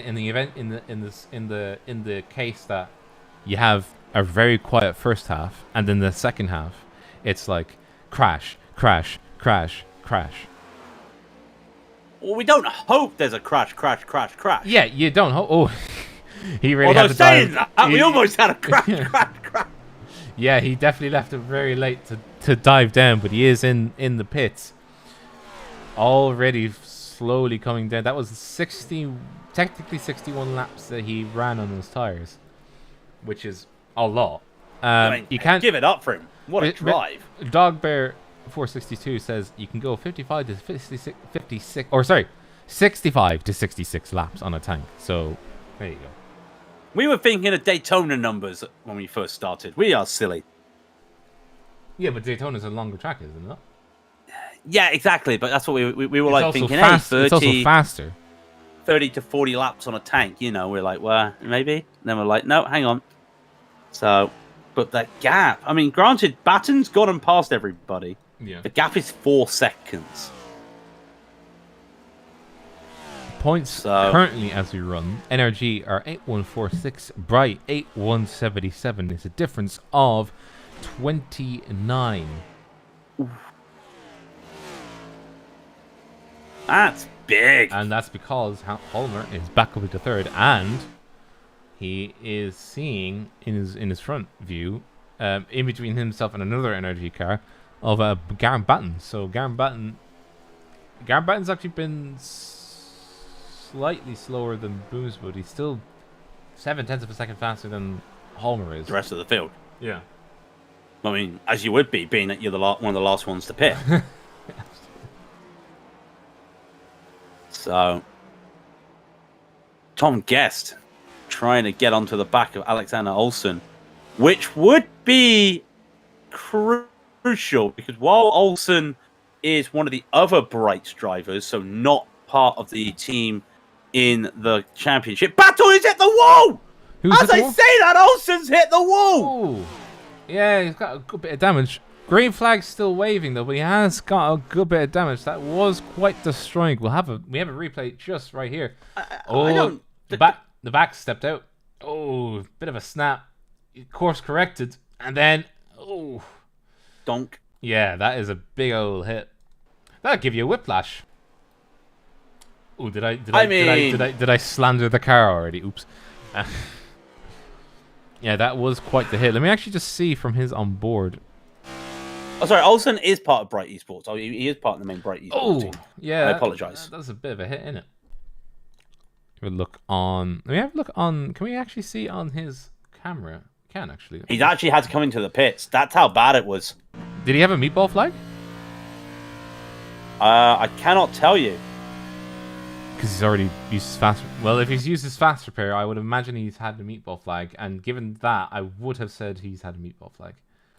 You can confirm either way if he's had it or not. But yeah, that's quite the hit. Oh, he had steering damage. Let's have a look. He was forced to. Yeah. Let me hop onto the gyro actually. Let me just see now. Let's just. Oh, we didn't see this. He had a paraslide going into the pits. Let's have a look. Deja vu. Let's have a look. Watch this though. Watch this. Yeah. This is kind of scary. Because that wall just sucked him in. Whoa! Yeah, that's not how the steering wheel is meant to be. It's not meant to be that far, right? Fine. It's not meant to be that far, right? And it's not meant to be that loose. It does remind me Woo! of Jesus Christ. Reminds me of a couple of years ago. Remember when Jimmy Broadbent did the Indy 500 and iRacing? Yeah. And what was the most said thing in his chat during the 4 hours? Couldn't remember. Hey Jimmy, why is your steering wheel not straight? Oh, hey yeah. Jimmy, you've got steering damage. You got wheel damage. Looks like your car's toast. You'll need to trip back to pit lane. Press no the reset button. It will come and get you. God damn it. Yeah. By the way, we've just crossed the halfway point. Well, hey. Jesus Christ, that went quick. That went very quick. And so that's lap 127 out of... Oh, no, wait, hang on. Sorry, no. I did the math wrong. Hang on. We are almost halfway. Okay. And currently... Ooh, sorry, that was a bit of a slide. That might go lightly there. He is not going very lightly. He's actually catching back up to Hack and Shut, and that is that whole future thing again. I swear I'm in the future. But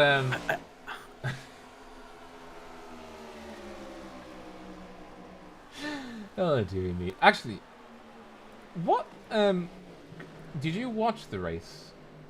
The real NASCAR race over the weekend. Well, the main NASCAR races today. We've had the trucks. We've had the Xfinity. Didn't somebody get crowned or something? Though? Yeah, it was the last race of the season. So yeah.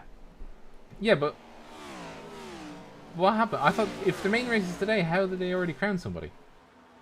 You're thinking of well, the Xfinity series finished yesterday, which is like their version of F2. The trucks finished Friday, which is their version of F3. Yeah, but what's the difference between Xfinity and Cup? We've had this talk! Look, I can't remember. Xfinity are more powered engines, old style bodies, different shapes, less aero. You got to wheel harder, and it's meant to basically, yeah, you've actually got to wheel harder an Xfinity car. In fact, I'll tell you what, if you go look at the stats on iRacing and you look at the end of season stats, I will bet you more people will be driving the Xfinity cars in the B series than people driving the Cup car in the A series. What? Bet you. Why? Though, it's a more fun car to drive. Yeah, it's a more reactive car. Olsen's in the wall again, by the way. Oh, genie man, rubbing the wall. It's a more reactive car. You've got to do more with it. These next gen cars and the old gen and the past gen cars, they were kind of easy to drive. The Xfinities, that's where everyone loves to drive. I think you would say relatively easy, because these things are still not like the easiest things. All right, put it like this: the old gen cars came out, and Kyle Busch said that anyone could drive them because most of them you could take corners flat out. Yeah. When I first came onto the sim, I went to Las Vegas, second race of the NIS season. Yeah. I went to Las Vegas, and I just remember on a fixed set, you could go for the first 5 laps of a race, you could go flat out around the corners. Nice. No lifting, no braking, no nothing. Nice. Which I didn't drive like that, because in an open set, some of them weren't like that. So it was a challenge in itself. I mean, the challenge is surviving. You know, that's half the battle. Well, it is survival of the fittest. It's more survival of the planted. What you've done there, I've seen. It's try to shoehorn a word into another word and not make it. But yeah, no. Of course, ever since last weekend with Ross Chastain and the move. When I'm online, the trucks. Okay. Oh, there's been a wreck. There's been a wreck, and it's Olsen getting into Patrick Kopp. Oh. And it's brought the yellow flag out. Caution. Oh, trouble. And that, unfortunately, Trouble! We'll get the replay. Look at that. I would say that's on Olsen. Yeah, Olsen went... Yeah. I think he just got a little bit washed up. Remember, he was on fresher tyres than everybody because he took that fast repair. And he did hit the wall again. Is he struggling with steering damage again? Well, I'm pretty sure his car is gone. I can't tell. His steering wheel is straight. Well, I mean, Patrick Kopp's not going to be happy about that because, I mean, he got washed up, didn't he? But, trouble! Ironically, halfway through the race. Does this mean that the pros are going to be winning? Yeah. Unfortunately, yes. Yeah. Oh dear. No! We had it so good. It's over. Sorry, International. You win. Yeah. We'll have to eat our own words. Oh! Top 5, 6, 7 of the top 10 pitting. I mean, the fact that they have spare sets of tires, I would pit as well, and I'm pretty sure they were. 2 secs, Rob. We've got Larry Mack in the pits. Well, I'm just checking what happened. Brian Boozman did make a mistake into the pits right there. He's going to have to be careful with that. He is getting 2 tires, though, loading up on the Sunoco fuel. Is anyone going to try to make the jump here? I don't think so. But can the champion, can the race leader get out? He doesn't. He does not get out ahead. His teammate gets out there. Thank you, Joe. Maybe. I don't know. I forgot the name that you used. Larry Mack. I don't. The legend that is Larry Mack. Yeah, legend to you maybe. I don't watch NASCAR. Oh, I shouldn't have said that. I'm gonna get emails now. I was gonna say though, Sam was saying about when he's online, trucks are the most popular. I do apologize. Trucks are the most popular. Yeah, truck. Mainly just to the fact that I think it's a C-class thing. It's why I actually avoid the trucks. Number 1, I can't drive them, and number 2, because it is overpopulated but not overpopulated, but populated to the point that I don't. Truck.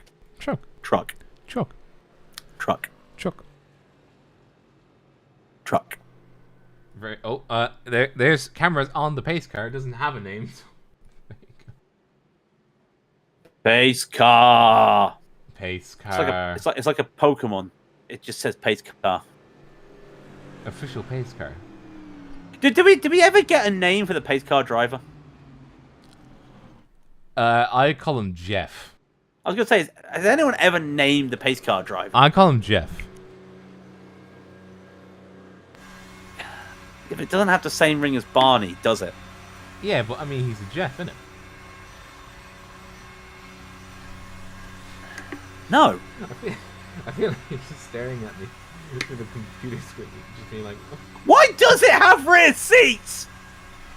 Yes, it does. It has full. Why? And no seat belts. Where's the safety? There is no safety. I mean, look at the interior. Look at the gear shift. Listen. It's an automatic. What on earth? It's an automatic. Jeff doesn't sound well. If there was an Irish person doing the safety car for NASCAR, oh, there's a lucky dog, by the way. That is the lucky dog. Sean. Yeah. Yeah, Vio Sean. What are they? If it was an Irish pace car driver, it'd be O'Shawn. Are we going to call him Sean then? No, O'Shawn, no. That's how it's pronounced. One lap to green. You line up and you respect the sides. The pit road is closed. You gonna do that in an Irish accent? It's just gonna be like the pace car driver with a speaker over his head. Line up on your respective sides. The pit road is fucking closed, mate. Right, so remember, restart zones in effect here. Oh yeah, crikey, it is, isn't it? And also, though, I don't see a lot of bright esport drivers. I almost did the same mistake you did at the front here. I see 3 NRG guys trying to sandwich the one bright esports driver that is Daniel Holmer. Yeah, exactly. Oh, and Rob, yeah, it's not a cult. Yeah, it's not a cult. It's not a cult, but we're back racing. Here we go. Coming up to the Geico start zone. Bang, off he goes. And that is Daniel Holmer trying to hold on as best he can. Fans off. Green flag racing. Back off we go. Fresh tires on the top 7, I think. Yes. Well, they should have taken fresh tires. If they didn't, they're silly. But, yeah, back to single file. That is going to be Kenneth Reeder battling off and trying to hold off Edward Shelley on the inside for the first entry in the top 5. But the 487 of Tom Guest. No, sorry, the 487 of Daniel Blomqvist trying to unlap himself and trying to get back through. Tom Guest, he's actually quite a big distance away because of how the field was reformed. But he is at least unlapped. Oh, Mike Golightly's in the pits. Did we miss something? He had a drive-through. Oh, what? Yeah, Mike Golightly with a drive-through. Is it a stop hold or is it a drive-through? If it's a stop hold, it's a stop hold. It's a stop hold for Golightly. Ooh, what did he do? Did he pass under green flag? Oh, good shot. No, he's had this for a while. Does it say? Did he go overtake? Oh, that's entering a closed pit. That looks like entering a closed pit or entering before he should have. That's a long penalty. Let me have a look. Meanwhile, at the front, Ryan Boomsma fighting Garen Batten. Sound one of those old, like, 40s newsreels. And they'll give Jerry a scare. Have a scare if they get the chance. Equipped with old rifles and new uniforms, the members of the Home Guard are getting trained by some very old chaps. Here where they are with the P-14. What? I don't know what's more concerning, what you were saying or the fact that it was very accurate to the voice. It literally wasn't, because that's the only old 40 film I know is that when these gentlemen, they are going around the track, and you'll see the number 23 of Brian Boomsma. And these guys will give Boomsma half a scare if they get the chance. They're going round and round in circles, making sure that their tires are tip-top shape for the next few laps ahead, making sure they have enough fuel to get around. And here we are with the number 25 and 23 car of Brian Boomsma trying to make his way on the inside of your chap of the car 337. Could you do this is BBC from London? Because it does sound like if you do that, it sounds like you're giving some... Yeah, go on. This is the BBC from London, broadcasting live to all corners of the globe, including Her Majesty's consorties and commissaries and communities in Canada. Oh my God, that really India, does sound it. And Australia. Good evening.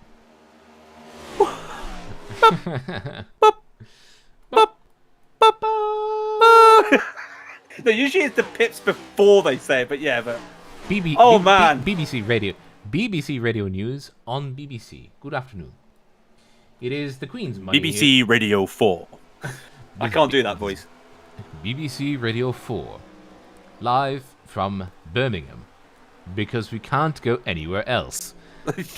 Please free us from Birmingham. But I don't know the guy's name, but it's the guy who does the continuity in the evening on Radio 4. BBC Radio 4. Coming up, Jerry has issues with his planting in Come Plant With Me. But first, today at Westminster. I might. Mike says I should call the entire Indy 500 like that. Fair enough. Now, here's a man who's having a great fun as he goes around the corner and round another corner. I would say Daniel Homer's actually caught right back up to Garen Batten. So Garen Batten's... Look, you notice, he's changed the racing line. This is something that was quite interesting because those bright esports drivers took the high line at the start of the race and got absolutely obliterated by not just Boomsma and Batten, but by everybody else. Right. So now they're in this different line. He's realised he has to do it. And in fact, Kenneth Reed is struggling to keep up. It does actually make things interesting when it comes to the championship standings for the teams, which I know there'll be updates, regular updates. Regular updates here on BBC Radio 4.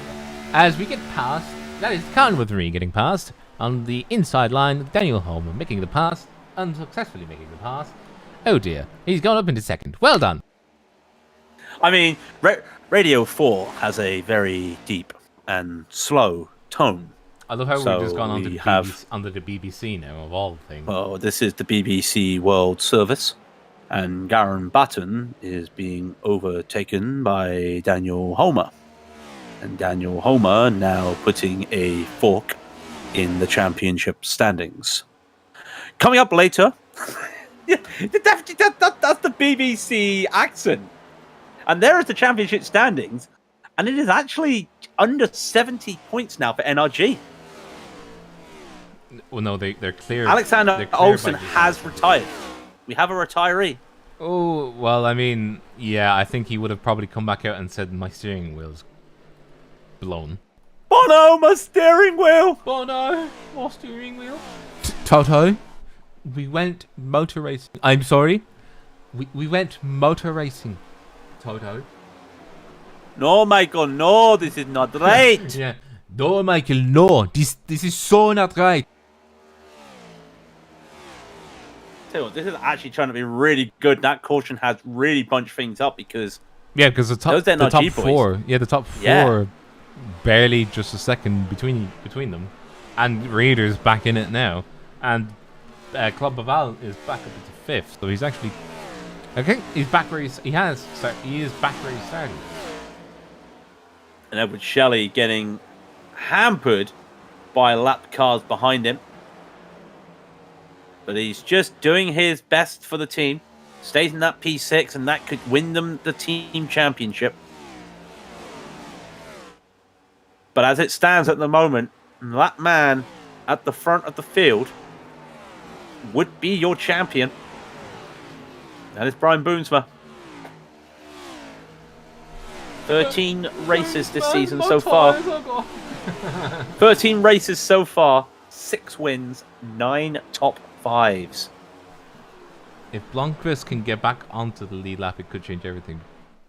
Where is he now? Where's Blomqvist? He is.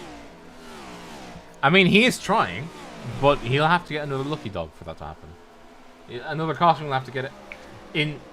In all seriousness, that's what I would say. But we say that. Look at the car he's fighting behind him. It's the 00 of Gary Thomas of NRG.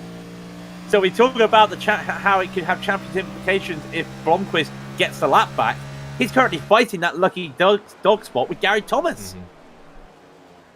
Hackenshook goes into the pits. So that's another bright esports driver who goes in. And they're 3 wide, Rob. Wolf Dietrich Hotro, Daniel Blomqvist, and Gary Thomas. And they are 3 wide going down into NASCAR 1. They're still 3 wide. And down on the inside, it's Gary Thomas.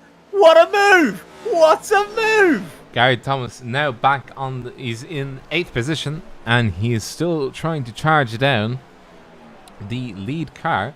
It is in the same corner, but just on the opposite ends. But yeah, really having to try and essentially, you'll have to be doing qualifying laps, lap after lap, and the tires won't last that long. But but let's put it like this: Gary Thomas is now in the lucky dog spot. Oh yeah. If there's a caution, and that's the last caution of the race, that would basically give. Well, this almost puts NRG in the. This puts them almost in check. You know, this almost gives them check. And they're looking to checkmate. So we'll wait and see. Yeah, but checkmate would come from the fact that Bright could just pull it out of the bag. You get what I mean? No, I don't. Okay, well, pulling it out of the bag would be that, they can essentially do a no you on... Essentially a no you on NRG, because NRG is still NRG is still stacked ahead of them. Are you saying that Bright would have to do a Ross Chastain to try and win?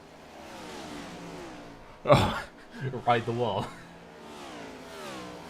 Which I don't think would work on a track like this, being that they're already riding the wall. Well, tell you what. This battle at the front has gotten interesting. Mm-hmm. Because look at Daniel Homer right now. Yeah, very, very close. And I wonder if he's done any adjustments in the pit box. In the pit. Here we go. They're on the outside. They touch. That was not cricket, gentlemen. And Boomsma holds on, and they almost come together again. I'm pretty sure Boomsma screamed in the cockpit. Well, the thing is, it's a weird one because Boomsma doesn't need the win. Yeah. But NRG needs the win. Yeah, NRG needs to. Basically, right now, what this is do is it's not necessarily causing Boomsma much constellation, but it will cause much constellation in the teams because 25 points start doing switcheroos, you know.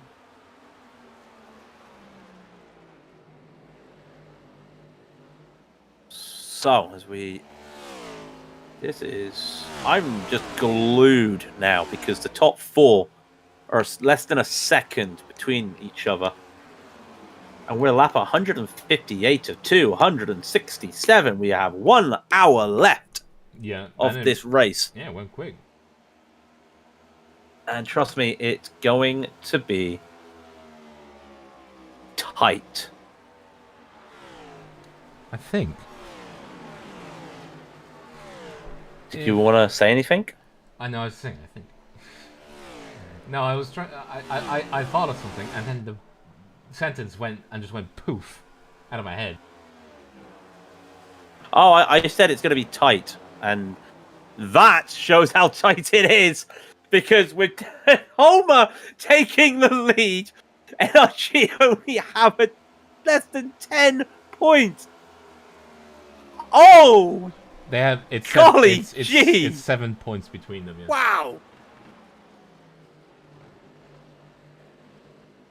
Wow.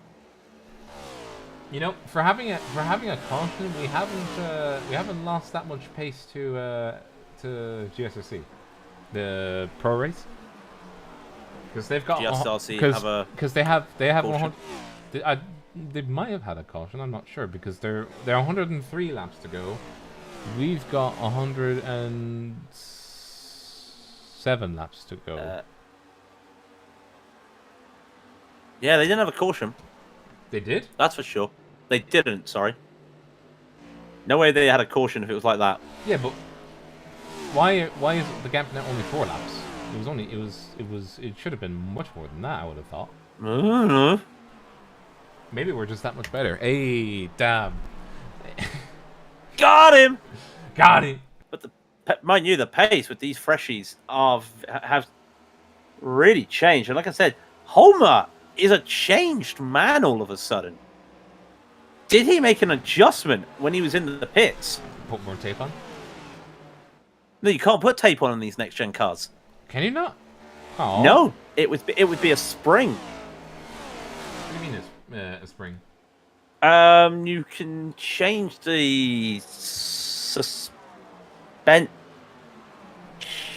Do you mean the spring rate to make it stiffer? Yes, that thing. I believe yes, must have been an in-race adjustment there. Which would be the only one I can think of is spring rate. Yeah. So really then, when we look at this gap, because Club of Val's battling, hold on one second. But Val's battling Kenneth Reader. That's not an important position in the team championship. But it's important for... But it could be. It's important for Paval. I mean, he could threaten for a podium finish. I mean, he is going to pace, and he's only 0.3 of a second behind Batten. And Batten really can't afford to go further backwards. But he can. No? No, he really can't. He can't go... He can't... Oh, sorry. I'm thinking the other way. Here. You're right. No. He can't afford... Yeah, sorry. I was thinking the other way. No, he can't afford... He should... Under all circumstances, he should be ahead or only one behind and very close behind Boomsma, if he's got a car in between him, he's absolutely stuffed because he's having to concentrate on a car that is not Boomsma. He'll be. Wow, he's not fine at the moment. Well, yeah, he's kind of. He. I tell you what. Not only can he can't afford it if it's for himself, he can't afford it because of the championship for the team. Yeah. So that's why he's letting Michael Hogg go by him right now. And by the way, it's not a cult. Yeah, it's not a cult though. We're just clarifying. It's not a cult. It isn't. It just isn't. I'm sorry. I do find it funny that Hogg is the only one that's got like. I think he's the only one that's got a hashtag on his car.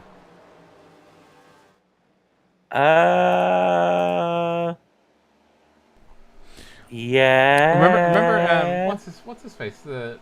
He's the L fella. Can't remember. No. Bright Esports had the hashtag. Oh, what did they? Pick last was it? I didn't. I still feel bad that I didn't know what. Daniel Holmer's got a hashtag on his car. Gamers against bullying. That's what Pick Last is, isn't it? Yeah. So yeah.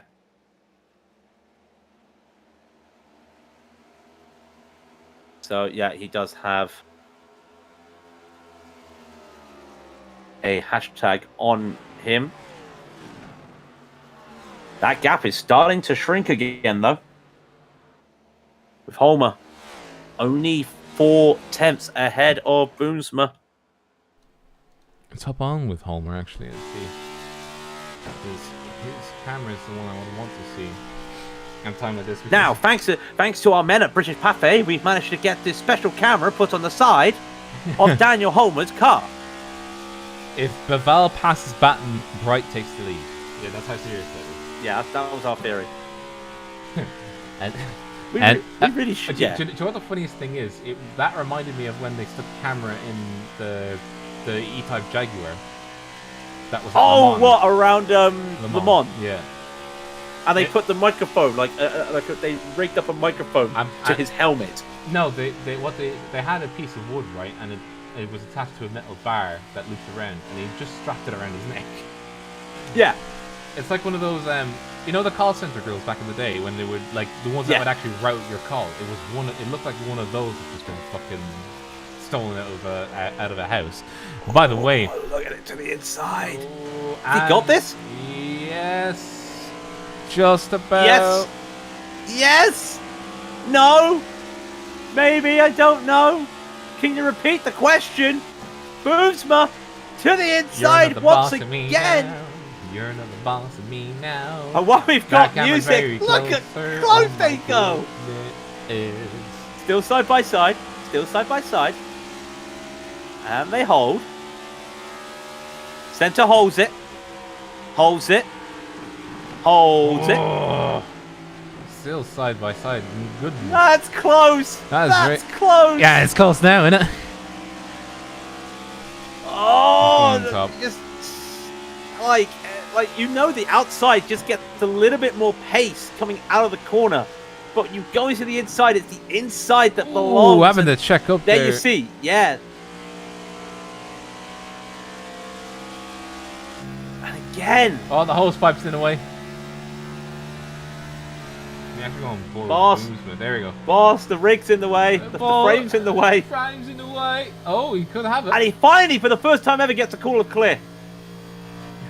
And Baval, while this happened, got past Batten. Yeah, but Broomsma gets more points for the team, so does that still? Because remember, it could mean that like if the points offsets are the same, then nothing has changed. You get what I mean? They're not the same. Yeah, so third to fourth is a 10-point difference. First and second is a 25-point difference. Yeah, so this still works in the favor of NRG. Yeah. But man, oh man, while one driver is doing really well with the tires, the other one is struggling. Batten is really having not a good time out there. And if they pitted lap 35, you add 50 laps to that. Then add another couple because of the caution. So about lap 190 would be a pit stop. Now, why is that interesting, Rob? Because if you could stretch it, it would mean that you could go to the end. Fuel brace! Yep. But, like, you would be having to literally sip fuel for those 60 laps. You see, I was going to say who was the best at saving their tyres and saving their fuel, and it was Mike Golightly. Yeah. But he's a lap down, and he's just getting lapped again. Oh, poor man. So, our boy Garen Batter's in the pits. Yeah.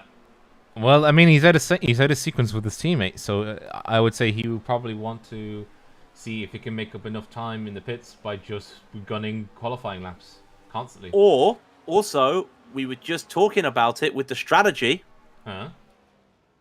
Regardless what happened, you would be doing 2 stops from here on out. Yeah. So unless you try to stretch it. Yeah, that's what I mean. Nobody has done 77 laps on a tank from what I've seen, so... Lap 200 will work if there's a couple of yellows, but I think everyone still has at least a stop who left, yes, they do. Yeah, that's what I was thinking. So... Loving our sideline reporters today. I miss the international broadcast for NASCAR, and I miss Jesse. And Blake! And Blake! Now, come on, Blake does it as well. Good old boy Blake McCandles. Oh, do you just miss an Australian voice commentating for... What's this? What? Do you miss the Australian voice for NASCAR? No. NASCAR has an international feed, right? Which is commercial free. And during the American commercials, they have updates from the pit lane. And it's Jesse, I want to say Pincher, who does it for NASCAR. But at the second half of the season, they got Blake McCandles, from eNASCAR, our boy. I love how they have the international feed, which is arguably the much better feed. It is and it isn't, because if they go to stuff like a Ford, like their cutaway car, you can't see it. Oh. Yeah, I know. It is a feed with its own timing tower and everything. But yeah, they go to commercial break in America, and you've got an international feed update by people. And like I said, for the trucks, Blake started doing it, but Jesse's been doing a lot of it for the main Cup series this season. Mm-hmm. By the way, I would say Claude Baval is getting quite close to Daniel Holmer, and Daniel Holmer is really putting the back to you in the tower. Thank you very much, sir. But I would say now that the NRG have scattered, it is looking more and more likely that Bright might still have a fighting chance. Not to say that they were down and out in the first place, but with the way that it is, Holmer's tires are gone. I would imagine so. I think all of their tires are gone. They're lap 43 on their current stid, so I'd imagine all of them are gone if they haven't taken care of them. And they were racing for like the first 10 laps, so I would have said they definitely are looking. They should be gone. Yeah. Edward Shelley into the pits for NRG. Now these are early pit stops. These are early pit stops for the NRG boys. Technically, early if you consider that they haven't gone through the tire fully yet. I would have said it's probably around the right time, simply because that's a car getting a smack. Which car is that? Ahead of Holmer. Might go lightly. Yeah, might go lightly, striking the wall coming in. And by the way, we just had another retirement a few laps ago. Patrick Kopp has retired the car. Not saying it. No. What? No. There's puns there, and I'm not doing it. Did he cop a retirement? I'm going to hell, haven't I?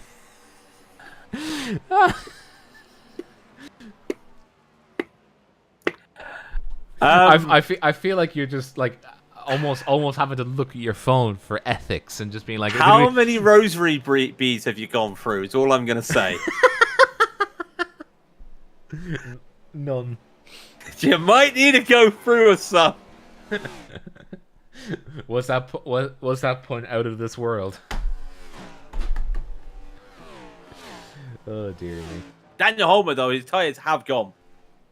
Bono, Bottas. Yeah, he's struggling out there. Yeah, but they would be because they raced them. They raced them for like the first 10 laps. More so than they would have done naturally. Because, well, not naturally, but you get what I mean, right? Naturally, yeah. Tom Guest's in the pits now. So now we start to see what Boomsma does. Because remember, how about this? Two shorter stops. Two shorter stops would keep you in a great operating window. I would have thought anyway. Counterclaim. You go along here, and you save your tires, and you have quick, and you don't have to go through longer laps on older tires. So the earlier you pit for your last pit, the worse off you are. No? Right. But would that be faster? Would that be faster than even Stevens?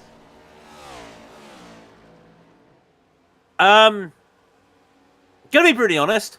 I have a degree in accounting, not mathematics. Accounting involves a mathematics. Yes, but in accounting, you're not expected to work out the fastest route using the Chinese Postman algorithm. Just you see what you do is just stop using Excel and start using a calculator like I am. I would have Excel and a calculator. Okay. Okay. For me, my mental math would say that 2 slightly shorter stints, so that you would keep more in the wind of the tires, would be faster than doing a really long stint, because you have to do a really long stint somewhere, right? If that's the case. But I would have said that probably is, you know,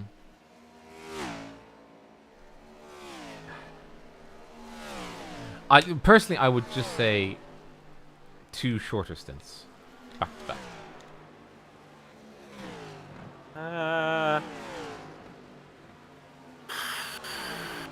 I don't know.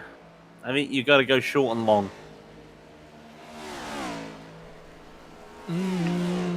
Why would you go long in the last stint, though?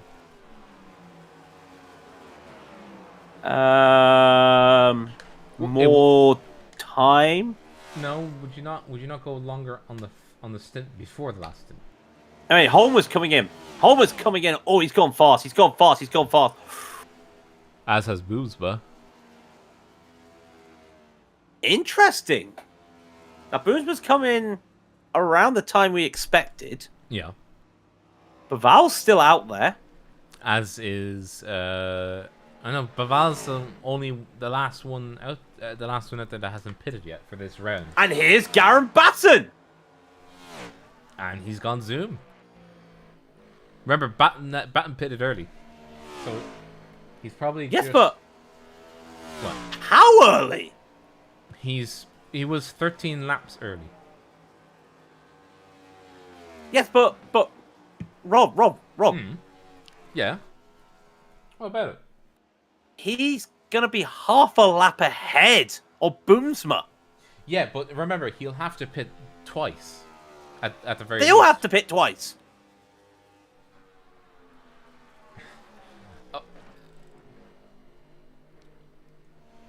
How should I word this? Yes. Okay, fair enough. That gap is 17 seconds between Boomsma and Batten. And remember, if this was Tour cycling, that would give Batten advantage. But it's not. You're off of Tour cycling. What, you want to It's a great analogy for racing. Yeah, but what is Tour cycling? Tour de France. Oh. Grand Tour cycling. Tour de France, Volta España, you know, Giro d'Italia. Here's the question. Right? Like, why would that be a good analogy though? Because for me, it's all about like pack racing, motorsport is a good analogy of cycling because you've got someone at the front that always wants to lead and sets the pace, and then you've got one guy that wants to break away, and then you've got a small little breakaway group, and can they keep it going? Yeah. And then you've got the guys at the back that can't hold on, and they try to work together. Yeah.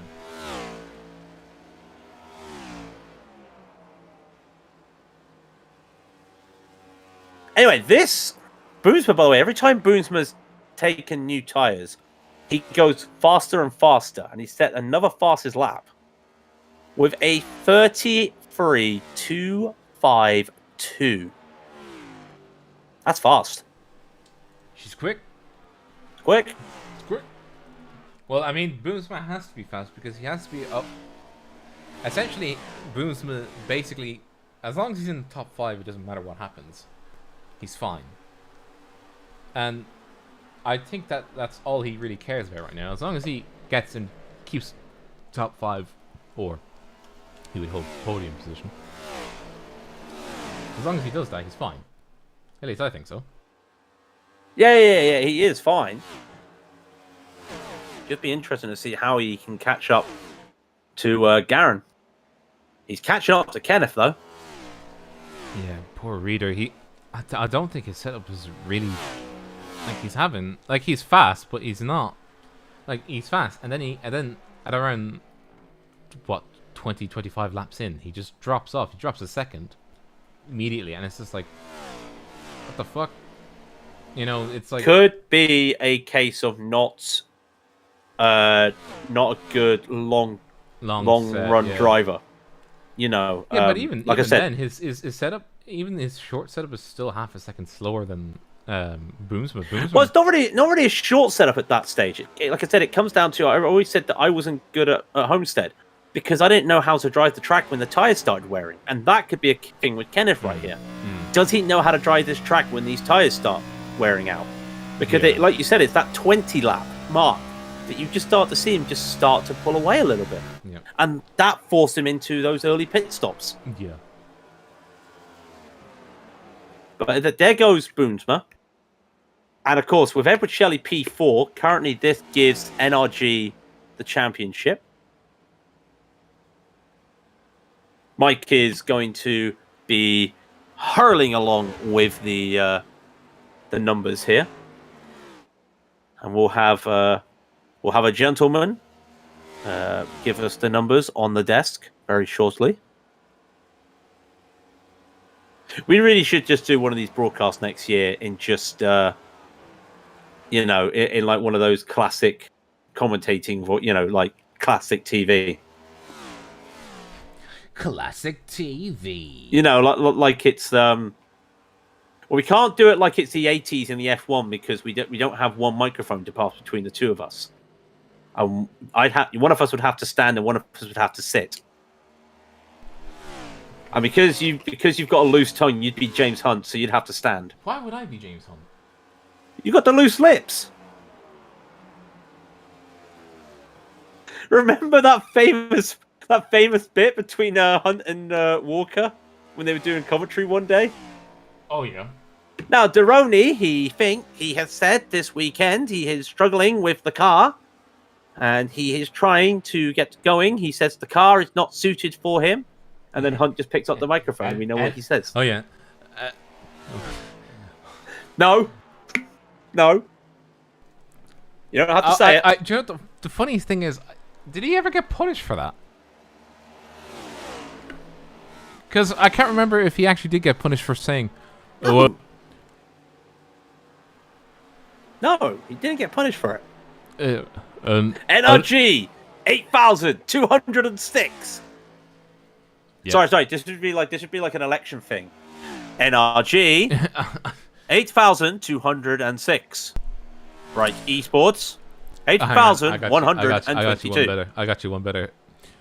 I, Robert O'Brien, the returning officer for the Major Series, and being as the clerk of the series, do hereby declare the following results as they stand are as follows.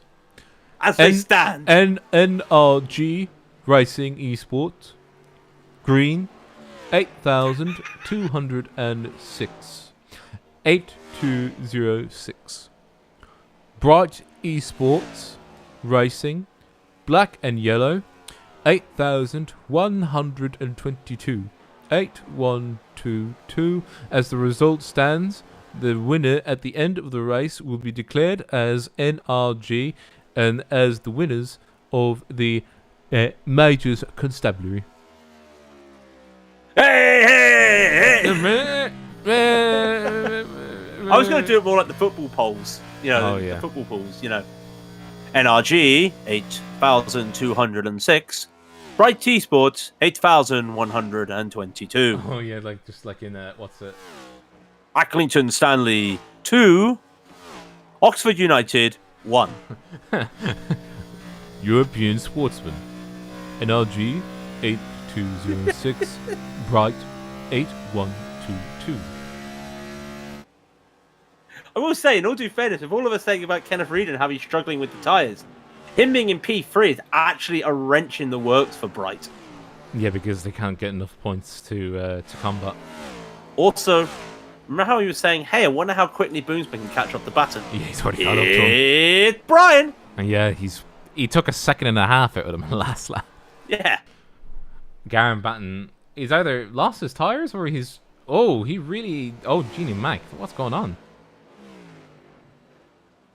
Do you guys ever met someone who jumped a shark? Yeah. Wait, what? Yeah, I met the Fonz, don't worry. Oh, the Fonz, oh my god. You know jump the shark, right? You know the saying jump the shark, right? The Fonz. Yeah. Happy Mondays, yeah. From Happy Mondays. Is that Happy Mondays? Happy Days, sorry. Happy Days. Happy Mondays was the Even name of the I knew band. that. And Happy Mondays. Monday is never happy. You're joking me? Mondays are scary. Kenneth Reid has lost out here to Daniel Homer. And Garen Batten at the same time, so... Oh, almost struck the wall there.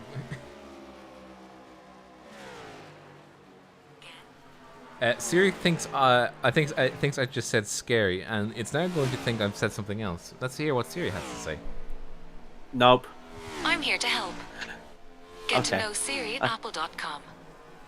No, whoa. What did it We're say? not doing advertisements now. Whoa. Yeah, man. Anyway. We are now at the phase where you could do one stop and finish the race. Yeah, but your tires would be screaming, and you really would be at the edge of your seat for fuel saving. You'd be on the rickety-raggedy edge, but you could do it. Technically speaking. Well, I mean, it's still a milestone in the race, with about 30. Yeah, but I mean, I would 7 minutes left. I would personally wait another 10 laps. Like Batten probably would wait another 15, 20 ish, if he wanted to make it worth his while.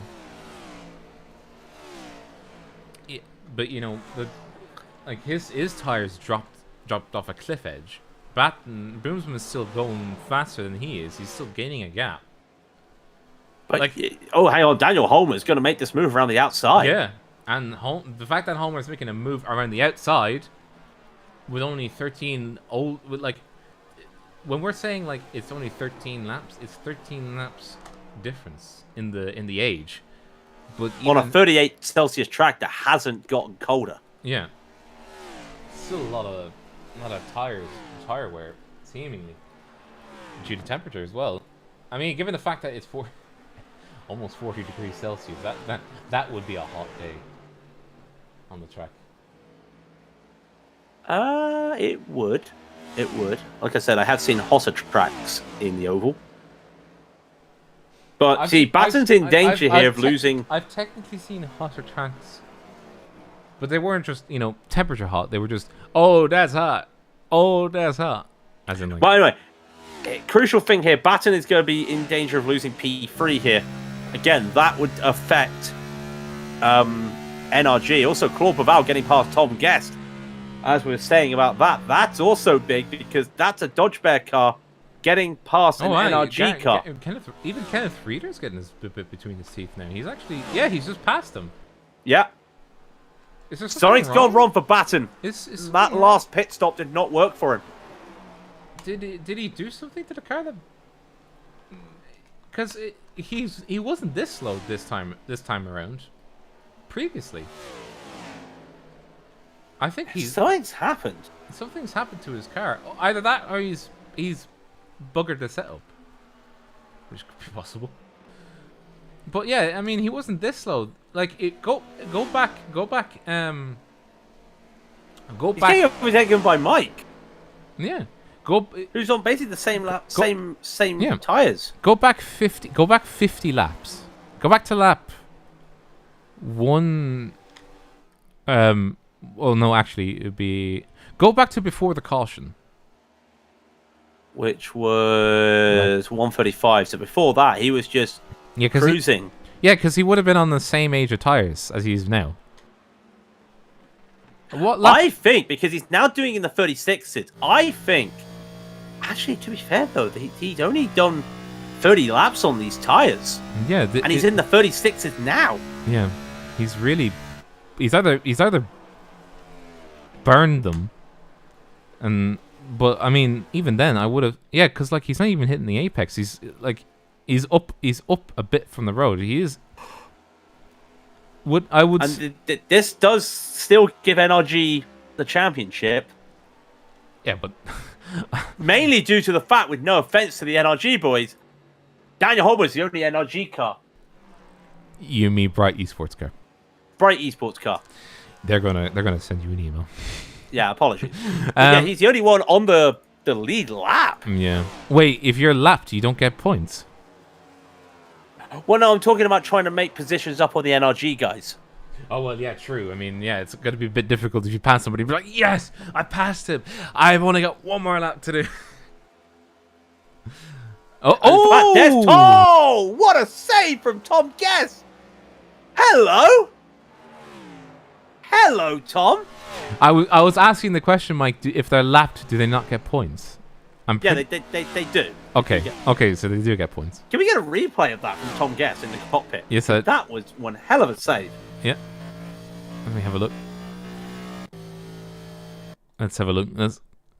Yeah, they get points. Okay. Let's go to Gyro.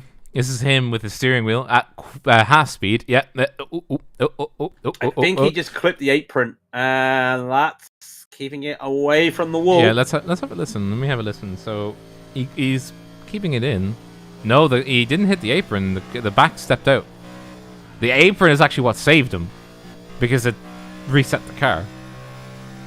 Yeah, he's a lucky boy. Yeah, he's a very lucky boy. But look at Garen Batten. He's now 3 seconds behind Reeder. I really do think he's. Something's happened in between those last pit stops. I feel like he's in the pits now.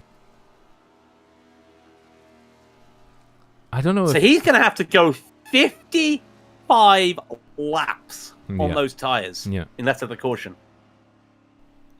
So we're just above Batten. I'm pretty sure Batten will be begging for a caution at this point, because he's out of sequence. He's completely out of sequence now, because he's essentially pitted again. But like, he shouldn't have had, like, they have 7 spare sets, not including the set that they started. He's gonna lose a position to Hack and should. Yeah. So I don't know. Could potentially Batten have had an issue of some description? Not sure what that description would be. I'm not a scientist, you know. I'm just an average dude. But I feel like he might have had an issue somewhere.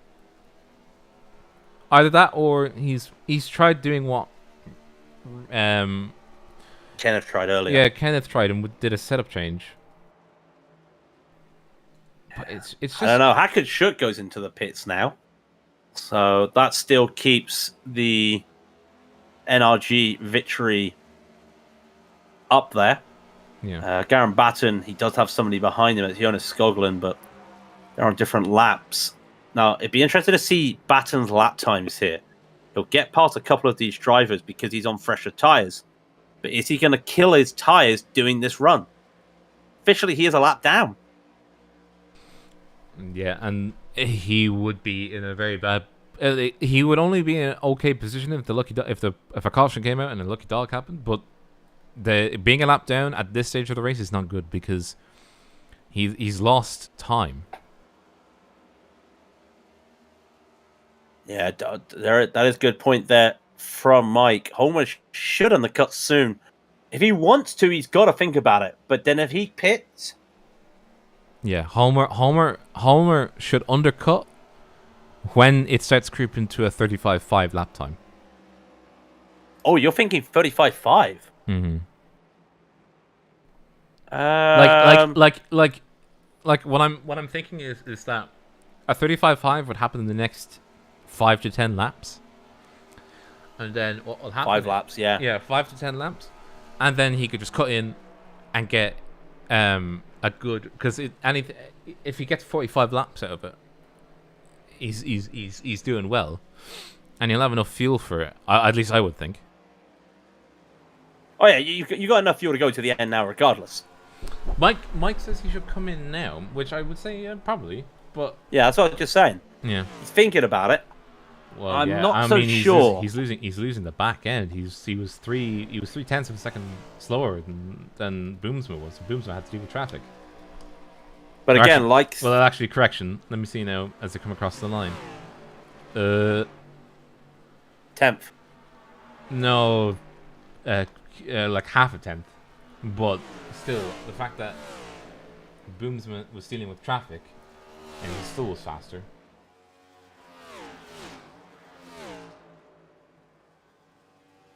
Question really now comes down to this pace. And then if you're Boomsma and you see Homer pit, do you make a reaction? I would say yes. So regardless, one of these cars will have to look at reaction here.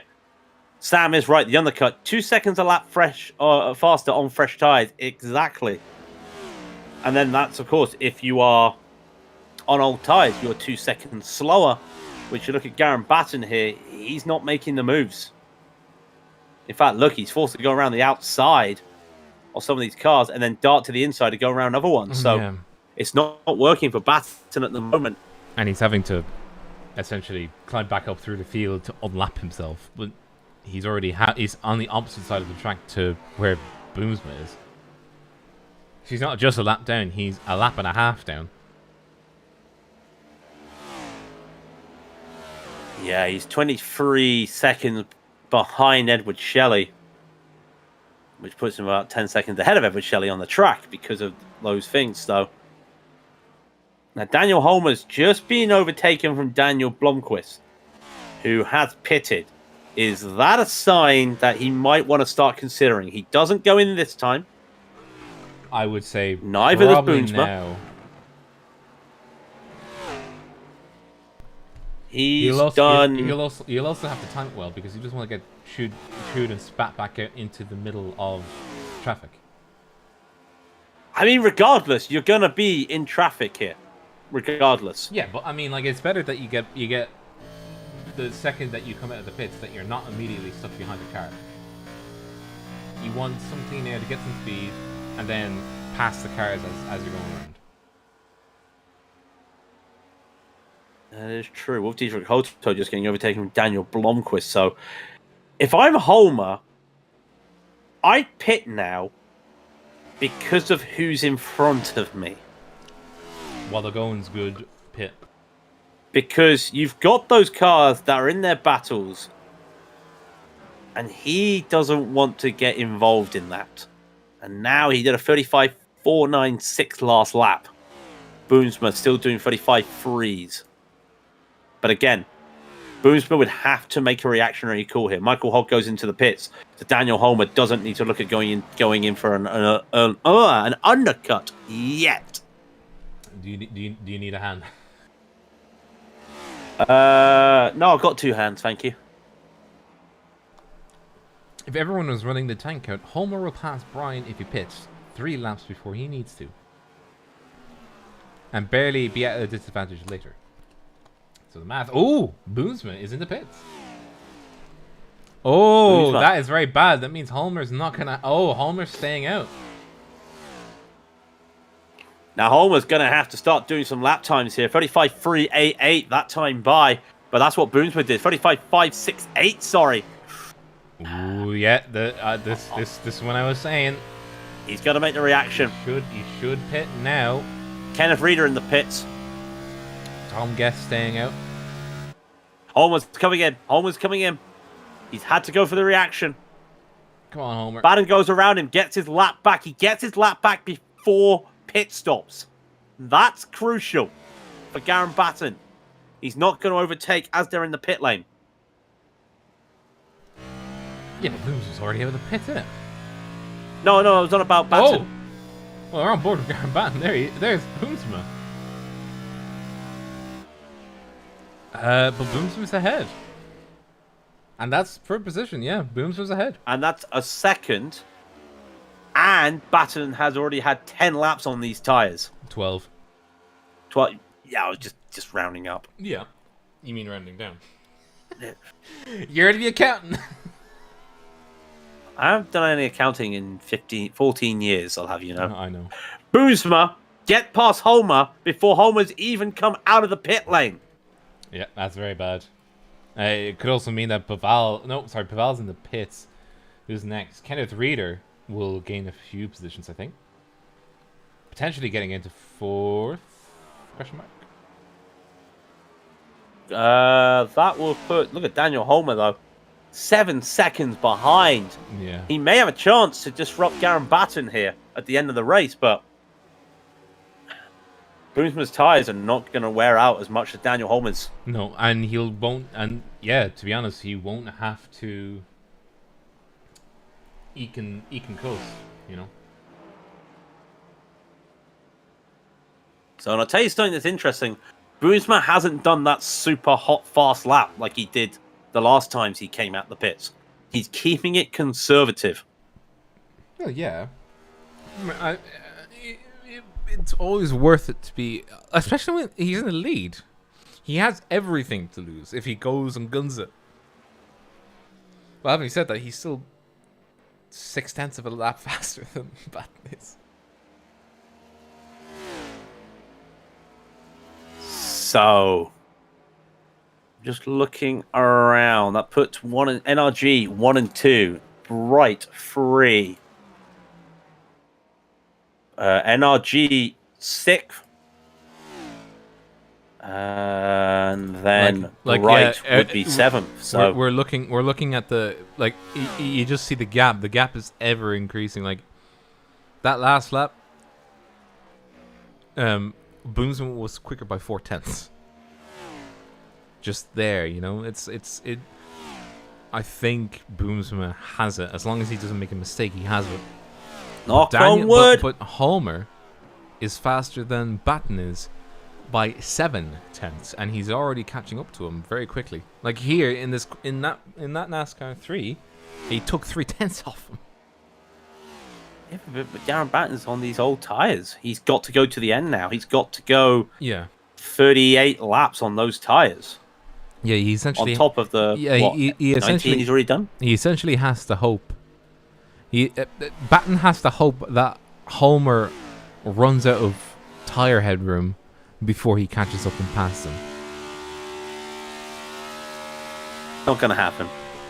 I think it will. He took a second out of him in the last lap alone. Oh, I thought you meant like... Oh, sorry. I got my names wrong. Yeah. Batten's starting to lose time, full stop, and there's the second.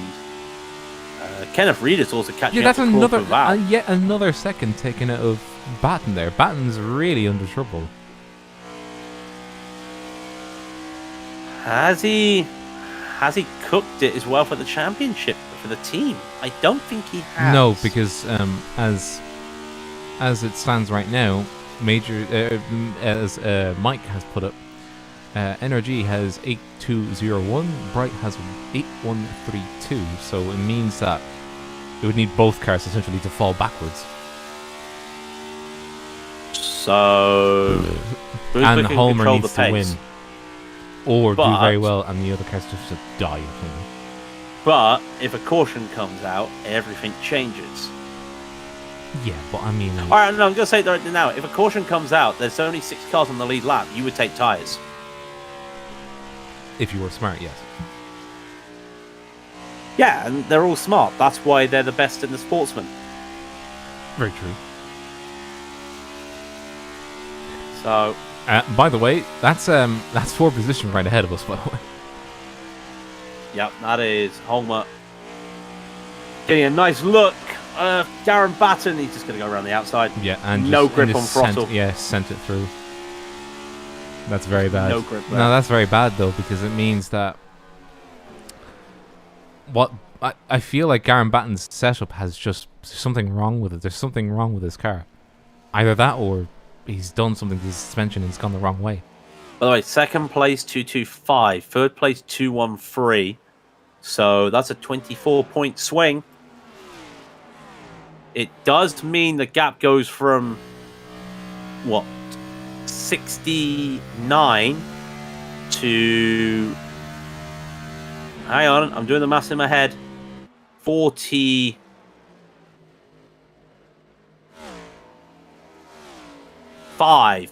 there we go.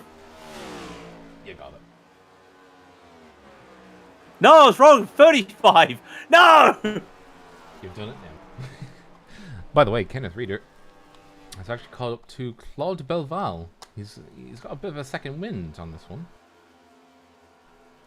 Though his setup, as we think it is currently set up, it's still very much a short setup, but he's still at least giving it his all. And by the way, just let me actually just... I just feel like on the equivalent laps before that that Batten's car was at least faster than doing nearly 35s on lap 23 tires. Like I just can't shake the feeling that something's not right with that car. Like he's having to hold, like he's not diving it in. He's holding it middle lane, essentially. And then he tries and gets on the throttle on the way out, and he just struggles.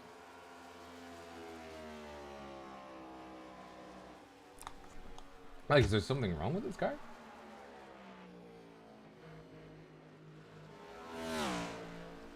Like, I don't know. So, I'm trying to think now. We are... Well, the gap now is 5.8 seconds. Yeah, because he's lost a second. Another second. Well, Daniel Homer. He lost a second to Daniel Homer by himself, yes. No, I'm talking about Daniel Homer. Oh, Daniel Homer and Boomsma. Daniel Homer is actually closing the gap. But is he overdriving those tyres? Potentially, but I mean, like... Last lap, Daniel Homer did a 34 flat, essentially. Garen Batten did a 35-1. That's a second and 1.1 seconds. The difference. We'll see this time by as Boomsma put a 34.4 in. Abival actually is 34.1, really, sorry. Yeah. Boomsma did a 34-1. 33.9. Yeah.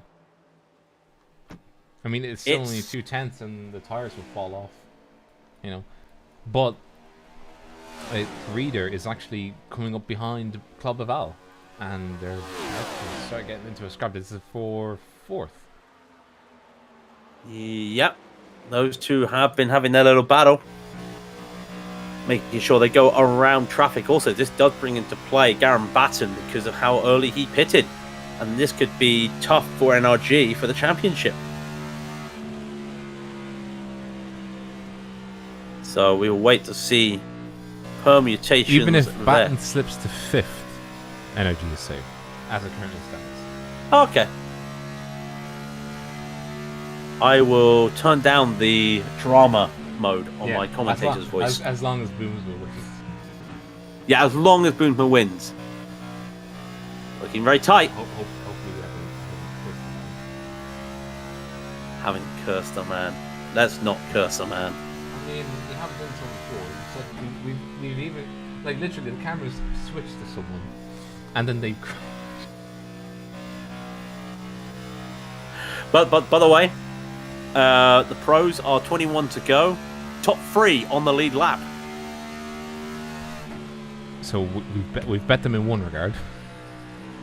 By the way, Gary Thomas just passed. You just see it there. That's the car number 47 of Blancfist just getting past there. They're 2 laps down. The only car that's only a singular lap down is Hack and Shoot in 7th position as of right now. It's a little bit of strategy, a little bit of speed, but a little bit of getting shook around, you know. I think it has actually seen to it that the gaps are as they are. By the way, Kenneth's still trying to figure out how to get up to Claude Baval. Baval having a much different line, much sharper sort of in than Kenneth Reader is doing. Lap 242 out of 267. It is 25 laps to go. Well, 24 as we're just looking at Boomsma as he crosses the line. 24 laps to go now at the checkered flag. Oh, no, wait, sorry. No, it is still 25. And that gap between the 2 leaders is not changing. It is, but it's like minor changes. A 10th. Yeah. And that's not enough. It won't be enough at the current pace. I'm just doing the maths. No, it wouldn't. And I'm still concerned that because like that car is still going backwards. That Garen Batten's car is still going backwards, and he's actually going backwards towards these two. Towards Club of Alan and Kenneth Reader. Not a good look. Not a good look in your mirror, is what I'm saying. If you look in your mirror and then you start to see the cars are starting to just catch you a little bit. He's got to nurse that car home. He can't be lapped. That's the important thing. He cannot be lapped. Don't get lapped, yeah. By the way, Daniel Blancfist is in the pits, obviously having to get another set of tyres. But a bit out of place, I would have said, for that. Where is he? There he is. Yeah. Odd timing. He had a set to go to the end, I thought. Probably does have a set. Maybe he's... I want to make a joke saying he's going for the fastest lap to take it away from NRG, but this isn't that's Formula not... 1. Yeah, this isn't Formula 1. Mike, write it down. Major Series next year, Oval, fastest lap gets a point. No, it's... I'm guessing he's just unable to do much with those tyres. Garen Batten's being caught up by Kenneth Reader and Claude Baval. But Batten can't afford to lose. He can't afford to lose 5th position. That's the only... Actually, here's an interesting thing here. P6 has lapped P7. So that means no car is 1 lap down officially. No, yeah, Gary. It was Blancfist was the only one that was a lap down. Yeah. But he's now taking a pit stop, so he's 2 laps down. Now Baval to the inside of Garen Batten here. This is going to be as easy as she wrote. And just like that, just able to just brisk away. And just get it done, yeah. And all of a sudden, I mean, I think Batten is just... He's seen his championship just fade away. Well, I mean... Yeah, he's trying to hold on, but... It's hard when the car is just not cooperating. Like, he's having to go high to just let them by because he knows at this point it's practically done. There's 20 laps to go at the line. 247 out of 267. And yeah, it is less than 12 minutes to the end. That's how quickly these next 20 laps will go by. And no matter what, we won't hit the time limit this time around because we even if it was caution laps all the way to the end. It'll only add about another 10 minutes on it, but yeah, we're really starting to get to the end now. We are toes in and fingers, the toes and business fingers crossed. Toes and fingers crossed. There is provision for 2 green white checkers if it is needed, but I don't think it will be.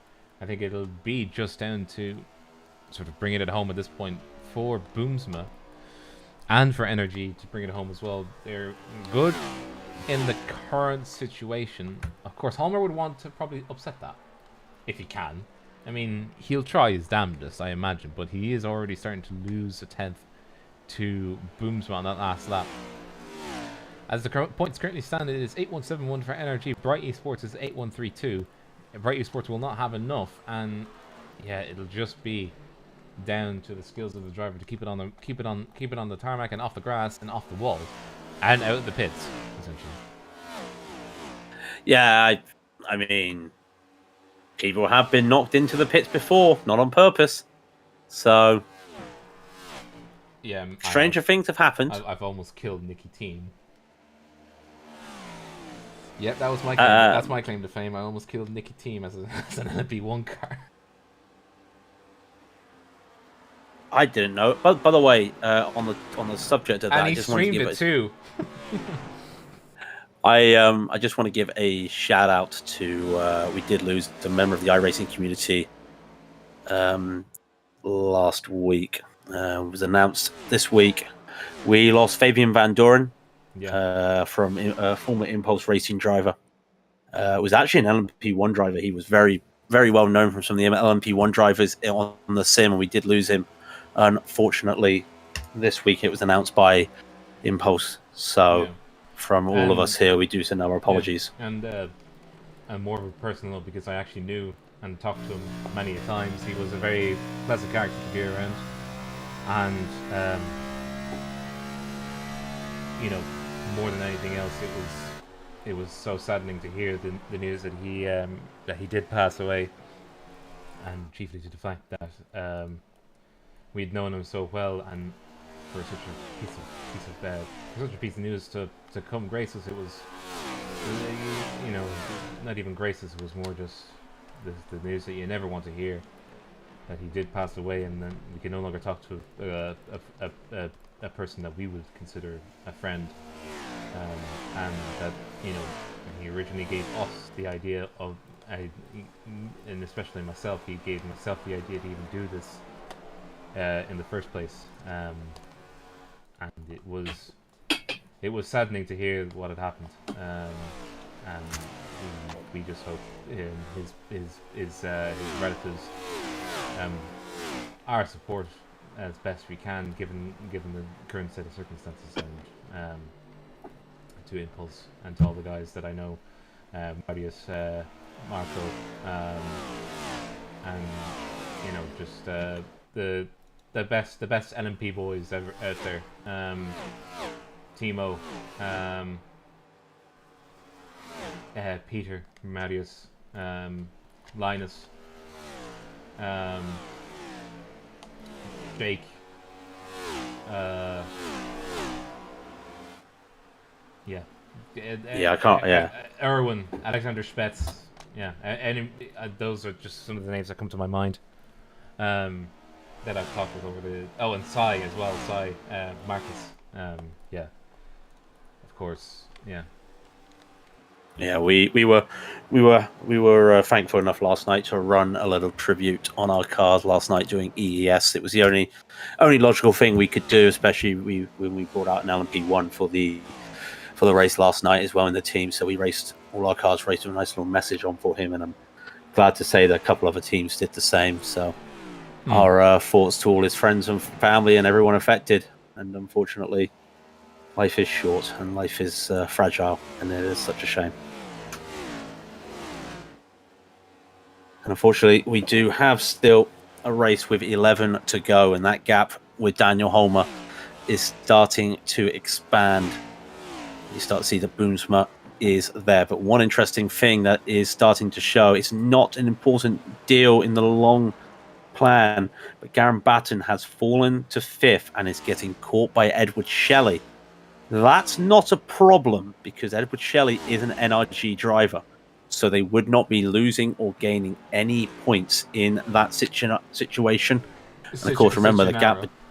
Yeah, in that scenario again, the gap between P6 and P7 is a whole lap, so it's not going to make much of an impact. Even if Baton decides I have to pit, but it won't be making much of an issue here. In fact, Boomsma's about to lap Edward Shelley, which means he's almost close to lapping his championship counterpart, Garen Baton. Oh, why? Oh no! Oh, actually, yeah, Genie Mac. Yeah, that really must be a sting in a teeth.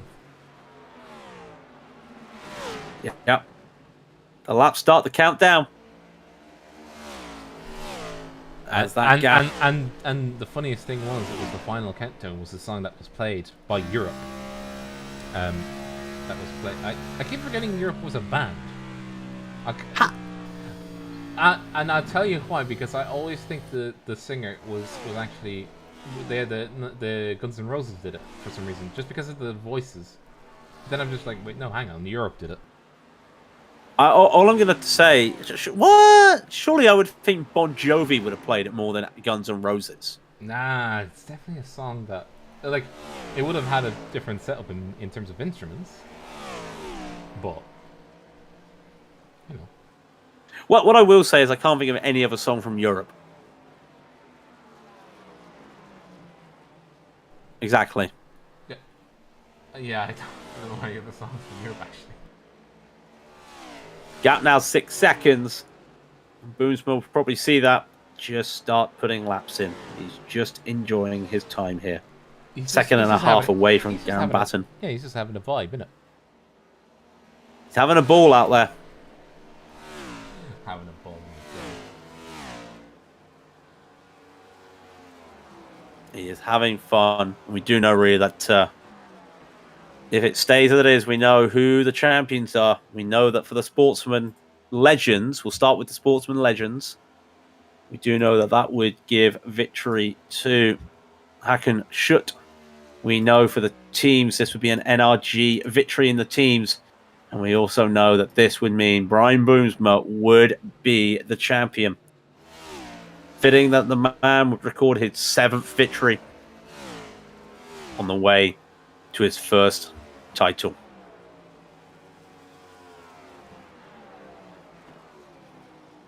Thoughts on the season, Rob?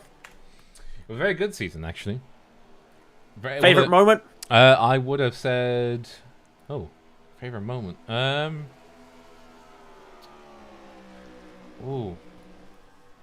Genie Mac, you put me on the spot there. What would be my favorite moment? Goodness. I don't know, actually. There was a few. I mean, I'd go Daytona. What? Daytona 5. No, Daytona 500. Such a really good finish. Gary's Lotus 79 car. Yes, that would probably be my favorite. Oh, yes. That would be my favorite. Yeah. Well played. Well played. And then not only a few weeks later, that was now impossible to do what he did to that car. I thought it was quite funny. I thought that was quite funny, actually. But just the timing of it too was hilarious. It was just like, oh yeah, we have this thing that we can do underneath our cars and put memes on them or something. Not 2 weeks later, it's just like, oh yeah, we've got a new scan of the car. You can't change the bottom. I mean, fairness where fairness is due. I mean,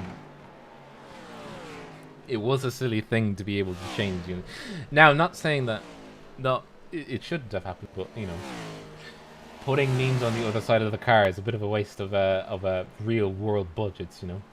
By the way, you see that new GTP? That was sorry. The new GTP coming on. Yes. The Beamer. Shame the nose looks the way it does. We'll wait and see, because we know later today the schedule for next year's Major Series will be announced. You can check that on the Major Series website. On the video. But we are coming to the white flag very shortly. You just... Brian Boomsma is on the backstretch. He just needs to survive one more lap. Or, well, one more lap of it. As he will come through NASCAR 3 for the penultimate time. And look, I look to my left and I just see that very nice road track infield chicane complex. White flag being waved by Barney. It is 36 seconds until Brian Boomsma is crowned champion. And you must think that, remember, once you win in the Sportsman, you are promoted to the pros. And we know of his pace, Rob. Yes, it is. He's very good. It is good pace. He's going to cause trouble from some of those guys. He's not just giving another guy hanging around the back. He's a man that is about to celebrate the championship. Brian Boomsma wins at Miami and becomes the 2022 European Sportsman champion. Oh, somebody almost one of his fellow teammates almost crashed into him back. That would have been a very endearing moment to have done that. But he has won the Euro Sportsman. We will not see him next year, unfortunately, due to that, because he will be promoted. It was a nice coordinated finish, but it almost turned into a oh dearie me, I've killed my teammate. But that is it for. I think that is also NRG winning the teams. Oh, and they hit each other. They're trying to do simultaneous donuts and. Oh, and yeah, they get the spins. Yeah, there's a lot of smoke out there. There's a lot of smoke out there today. My FPS is dropping. Yeah, Bono, I've got 4 frames. Bono. This is why I bought a 3080. This is why I bought a 3060. Bono, what's this? But yeah, definitely a good one for Boomsma. And let me see, where is Shelly? There's Shelly. 1999 rating. Nice. But yeah, I think we can go over the results while we just wait for them to. Hopefully they get in and talk to us. But that is it for the majors for this year, anyway. Let's go over the results, shall we? And we can indeed go over the results as of right now. Brian Boomsma takes the victory here at the 267 lap Homestead Miami and wins it for the boys in NRG Toys, and they also clinch the championship. I think they do. They clinched the championship over Bright Esports. Daniel Homer coming home in second for Bright Esports pick last. Club Baval coming home in third for Sarge's place. I think that was a very understated race for him. It was a good race for him, getting the last podium spot, with Kenneth Reader coming home in fourth. Another good result from him. Edward Shelley in fifth, with Garam Batten in sixth. Then in the rest of the... Oh, that's the wrong way. In the rest of them, seventh is Gary Thomas in the 00 car. Hackett Schutt in 8th position. 9th is going to be Mike Golightly. He did go lightly, but he didn't go lightly into the night. Finishing 9th and 10th is Daniel Blomqvist, and finishing 2 laps down. Then we get Tom Guest in 11th with William Dietrich Hotto in 12th. Suglund in 13th with Jan Brony in 14th. Michael Hogg was the last runner of the grid in 15th, and the 2 retirees of Cup, who retired 98 laps down, and Olsen. Oh my goodness, we have everybody. And let me just grab the energy, boys. Wow. Yeah. That's his energy. Who else's energy? Boomsma. Everyone. Gary. Ed. everyone but Kenneth Reader. Yeah. Gary. Ed. It's a party. Yeah. It's a party. Everybody's here. Everybody's here. Well, Come on. First, Oh, Hey. first, I do want to. Do we start it, Rob? Yeah. Do we start it with the words? Yeah. Brian Boomsma, du bist Altmeister or Waldmeister. Yeah. Well done to you, good sir. You're in the champion of Eurosports. Won't see you next year. You'll be bullied by the Euro pros, but do take us through. How does it feel? Amazing, especially because of some races. Just when there were 2 races where I probably would have been first and been taken out. So I'm very happy that, well, although it took all the way to the final race, that I still took the championship. So yeah, really happy. Yeah, and obviously very tense out there today because of just, you had to do well and you had to be up there. How was it out there today? Was it nice and calm from your end?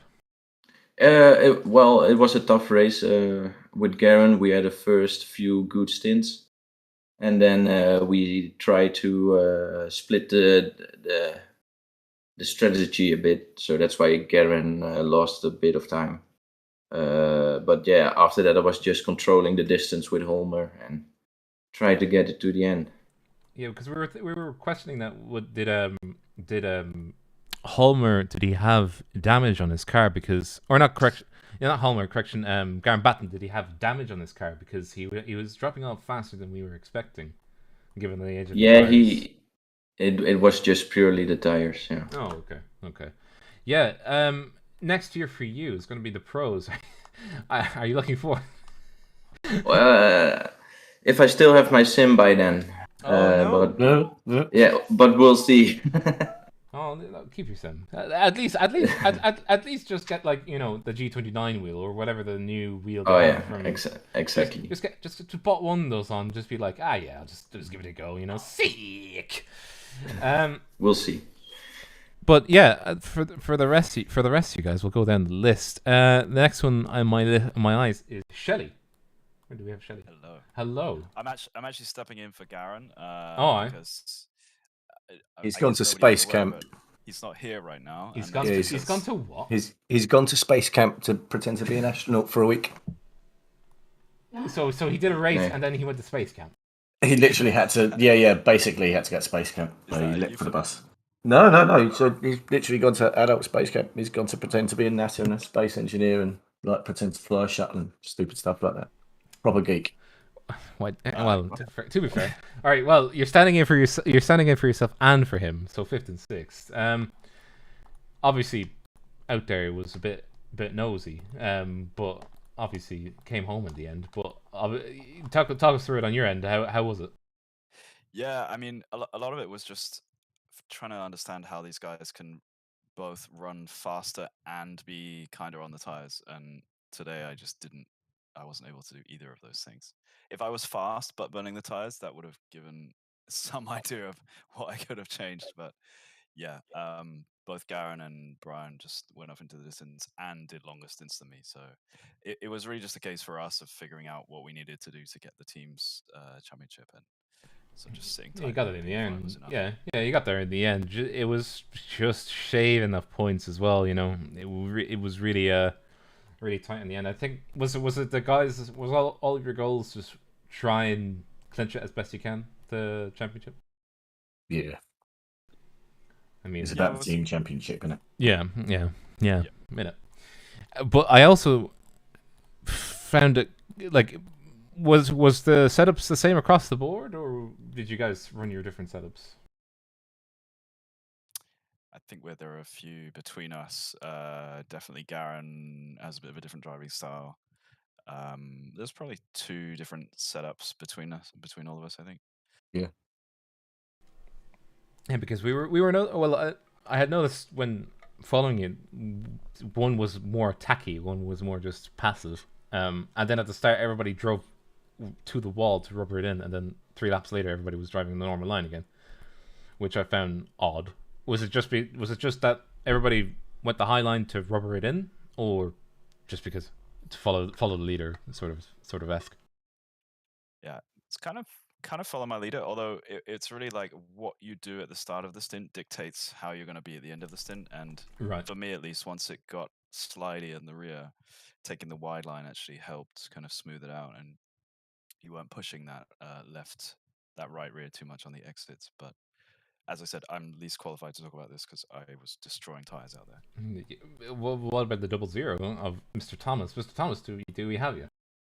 Yes, you do. Yeah, yes, indeed. How was it out there? I found it okay. I'm typically very kind on tyres, so I could hit that low line and pinch quite a few spaces. That's why I went to you next. I found if you were quite subtle on the brakes, you could get a faster exit, and that the first 10-15 laps I just not going full pace, and then after others hurt their tires, I could just pass them easily. Yeah, and as well as was just not, because the temperature out there was 39 degrees, wasn't it, Craig? Yeah, so quite hot. Obviously, having actually that was another good question. Was were you guys having to really keep an eye on the tires? Not necessarily just to say, make sure we do good laps with them, but were you at the end of your stints when you're taking new tires? How much of it was gone by the end of it? I imagine quite a bit. For me, like I said, I'm quite easy on tires, so I had usually 60% left. But I know some of the others would really burn them up. I followed your lead at the end of it, Gary, and I was going subtly and slowly at the start of the stints, and I think most people were trying the high line to stay smoother at the start of their stints, and then getting racier and getting down to the low line once it rubbered in or once they'd been pulled into a race. But yeah, I found that the braking, if you were very subtly trail braking in, you could get a really good exit, and it saved a lot of the tires because you killed a lot of it when you're trying to turn in so hard. And Adam, I'll finally come to you. I can't remember if... Hi. Hello. Are you the manager for all of these? Not really. I did the strategies in terms of keeping informed of what's going on. He's Bono. He's Bono. Bono. We've got our own Bono. So from a strategist point of view, how did it go out there? It went really well in terms of how everyone was doing. I mean, I was just basically informing the boys of pit stop windows, and it was down to them and how they felt with the tyres. So they'll turn around. So Brian turned around to me at one point and said, "I need to pit a couple of laps early. I'd like to," and I'll be looking at the strategy going, "Yeah, go for it. You have the opportunity to do so." So it was more just providing them with the information that they wanted, and also laying down plans for different scenarios. And I'm really happy with how these guys did. I think they did an absolute blinding job. Was there any brown pants moments? Yeah, I nearly killed Ed. Yeah. Again. Not the first time. No. No, we did. I saved it though. We did see a slide. Yeah, I nearly put it into the pit wall and then overcorrected and nearly put it into Shelley. So it was good. I saved it. Yeah, well, talk us through that. Yeah, did actually see that? Well, didn't tell Ed I was on his inside and thought I'd just get a sneaky exit here and try to power it a little too early and dipped a wheel under the white line, and the back went right and then it went left, and all I could see was Ed. So I don't know how I saved that. It was a little bit of pedal craft and maybe some luck. I'd rather be lucky than good any day. So obviously, I would rather not kill my teammate moment. Not again. No, not again. Not for the second time this season. Oh dearie me. So, are you guys coming back for next season, 2023? Absolutely. Yeah. Well, we're already running in the MTech season as well. Quite a few of us. We're all in the MTech.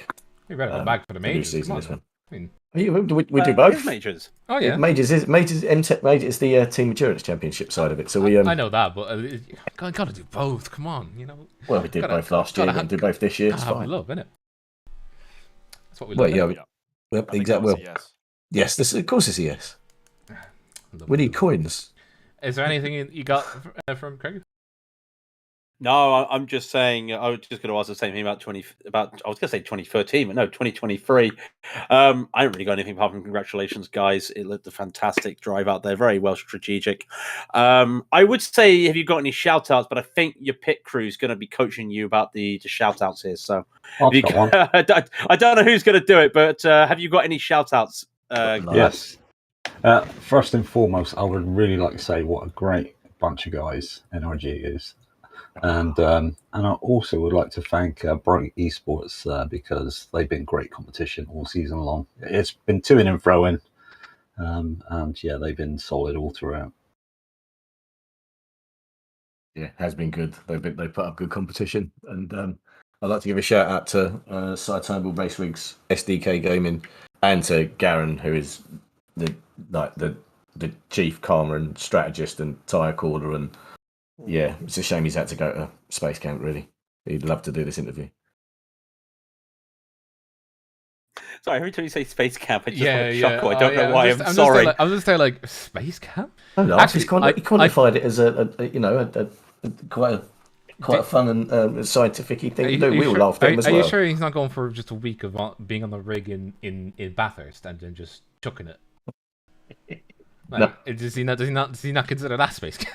Going to be a rocketeer. Leave him alone. One question I do have that I just forgot. It's for everybody but Boomsma. How are you going to congratulate Boomsma? That's my question.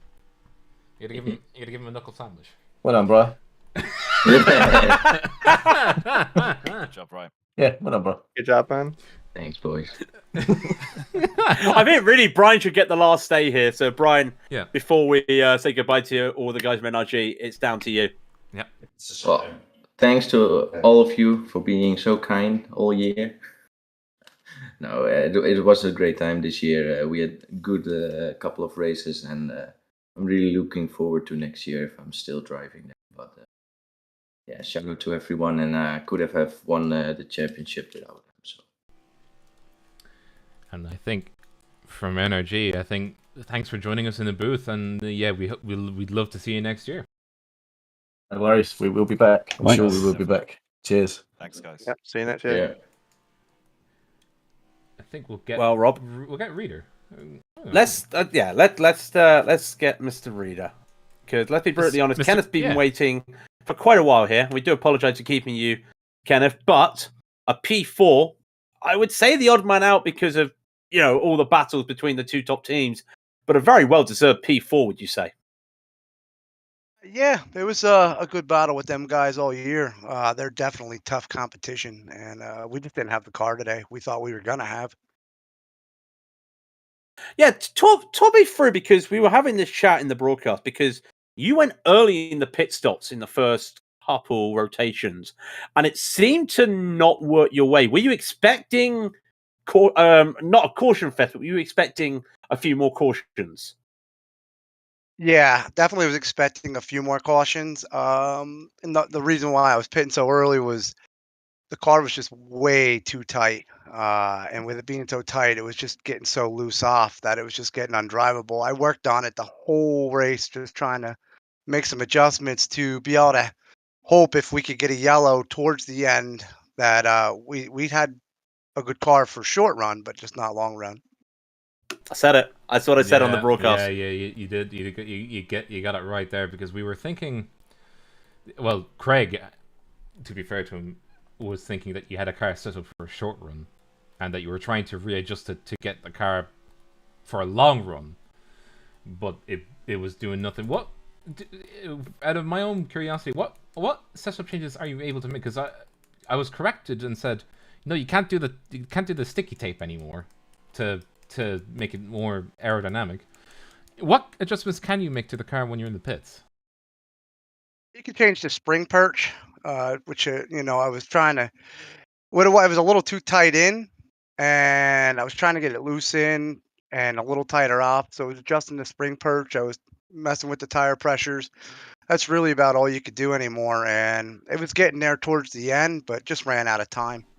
So it would be like your spring rate essentially. Well, on a normal GT car, would it be the equivalent? Yeah. Yeah. Another question I asked the NRG guys when they were in with us: are you coming back for 23?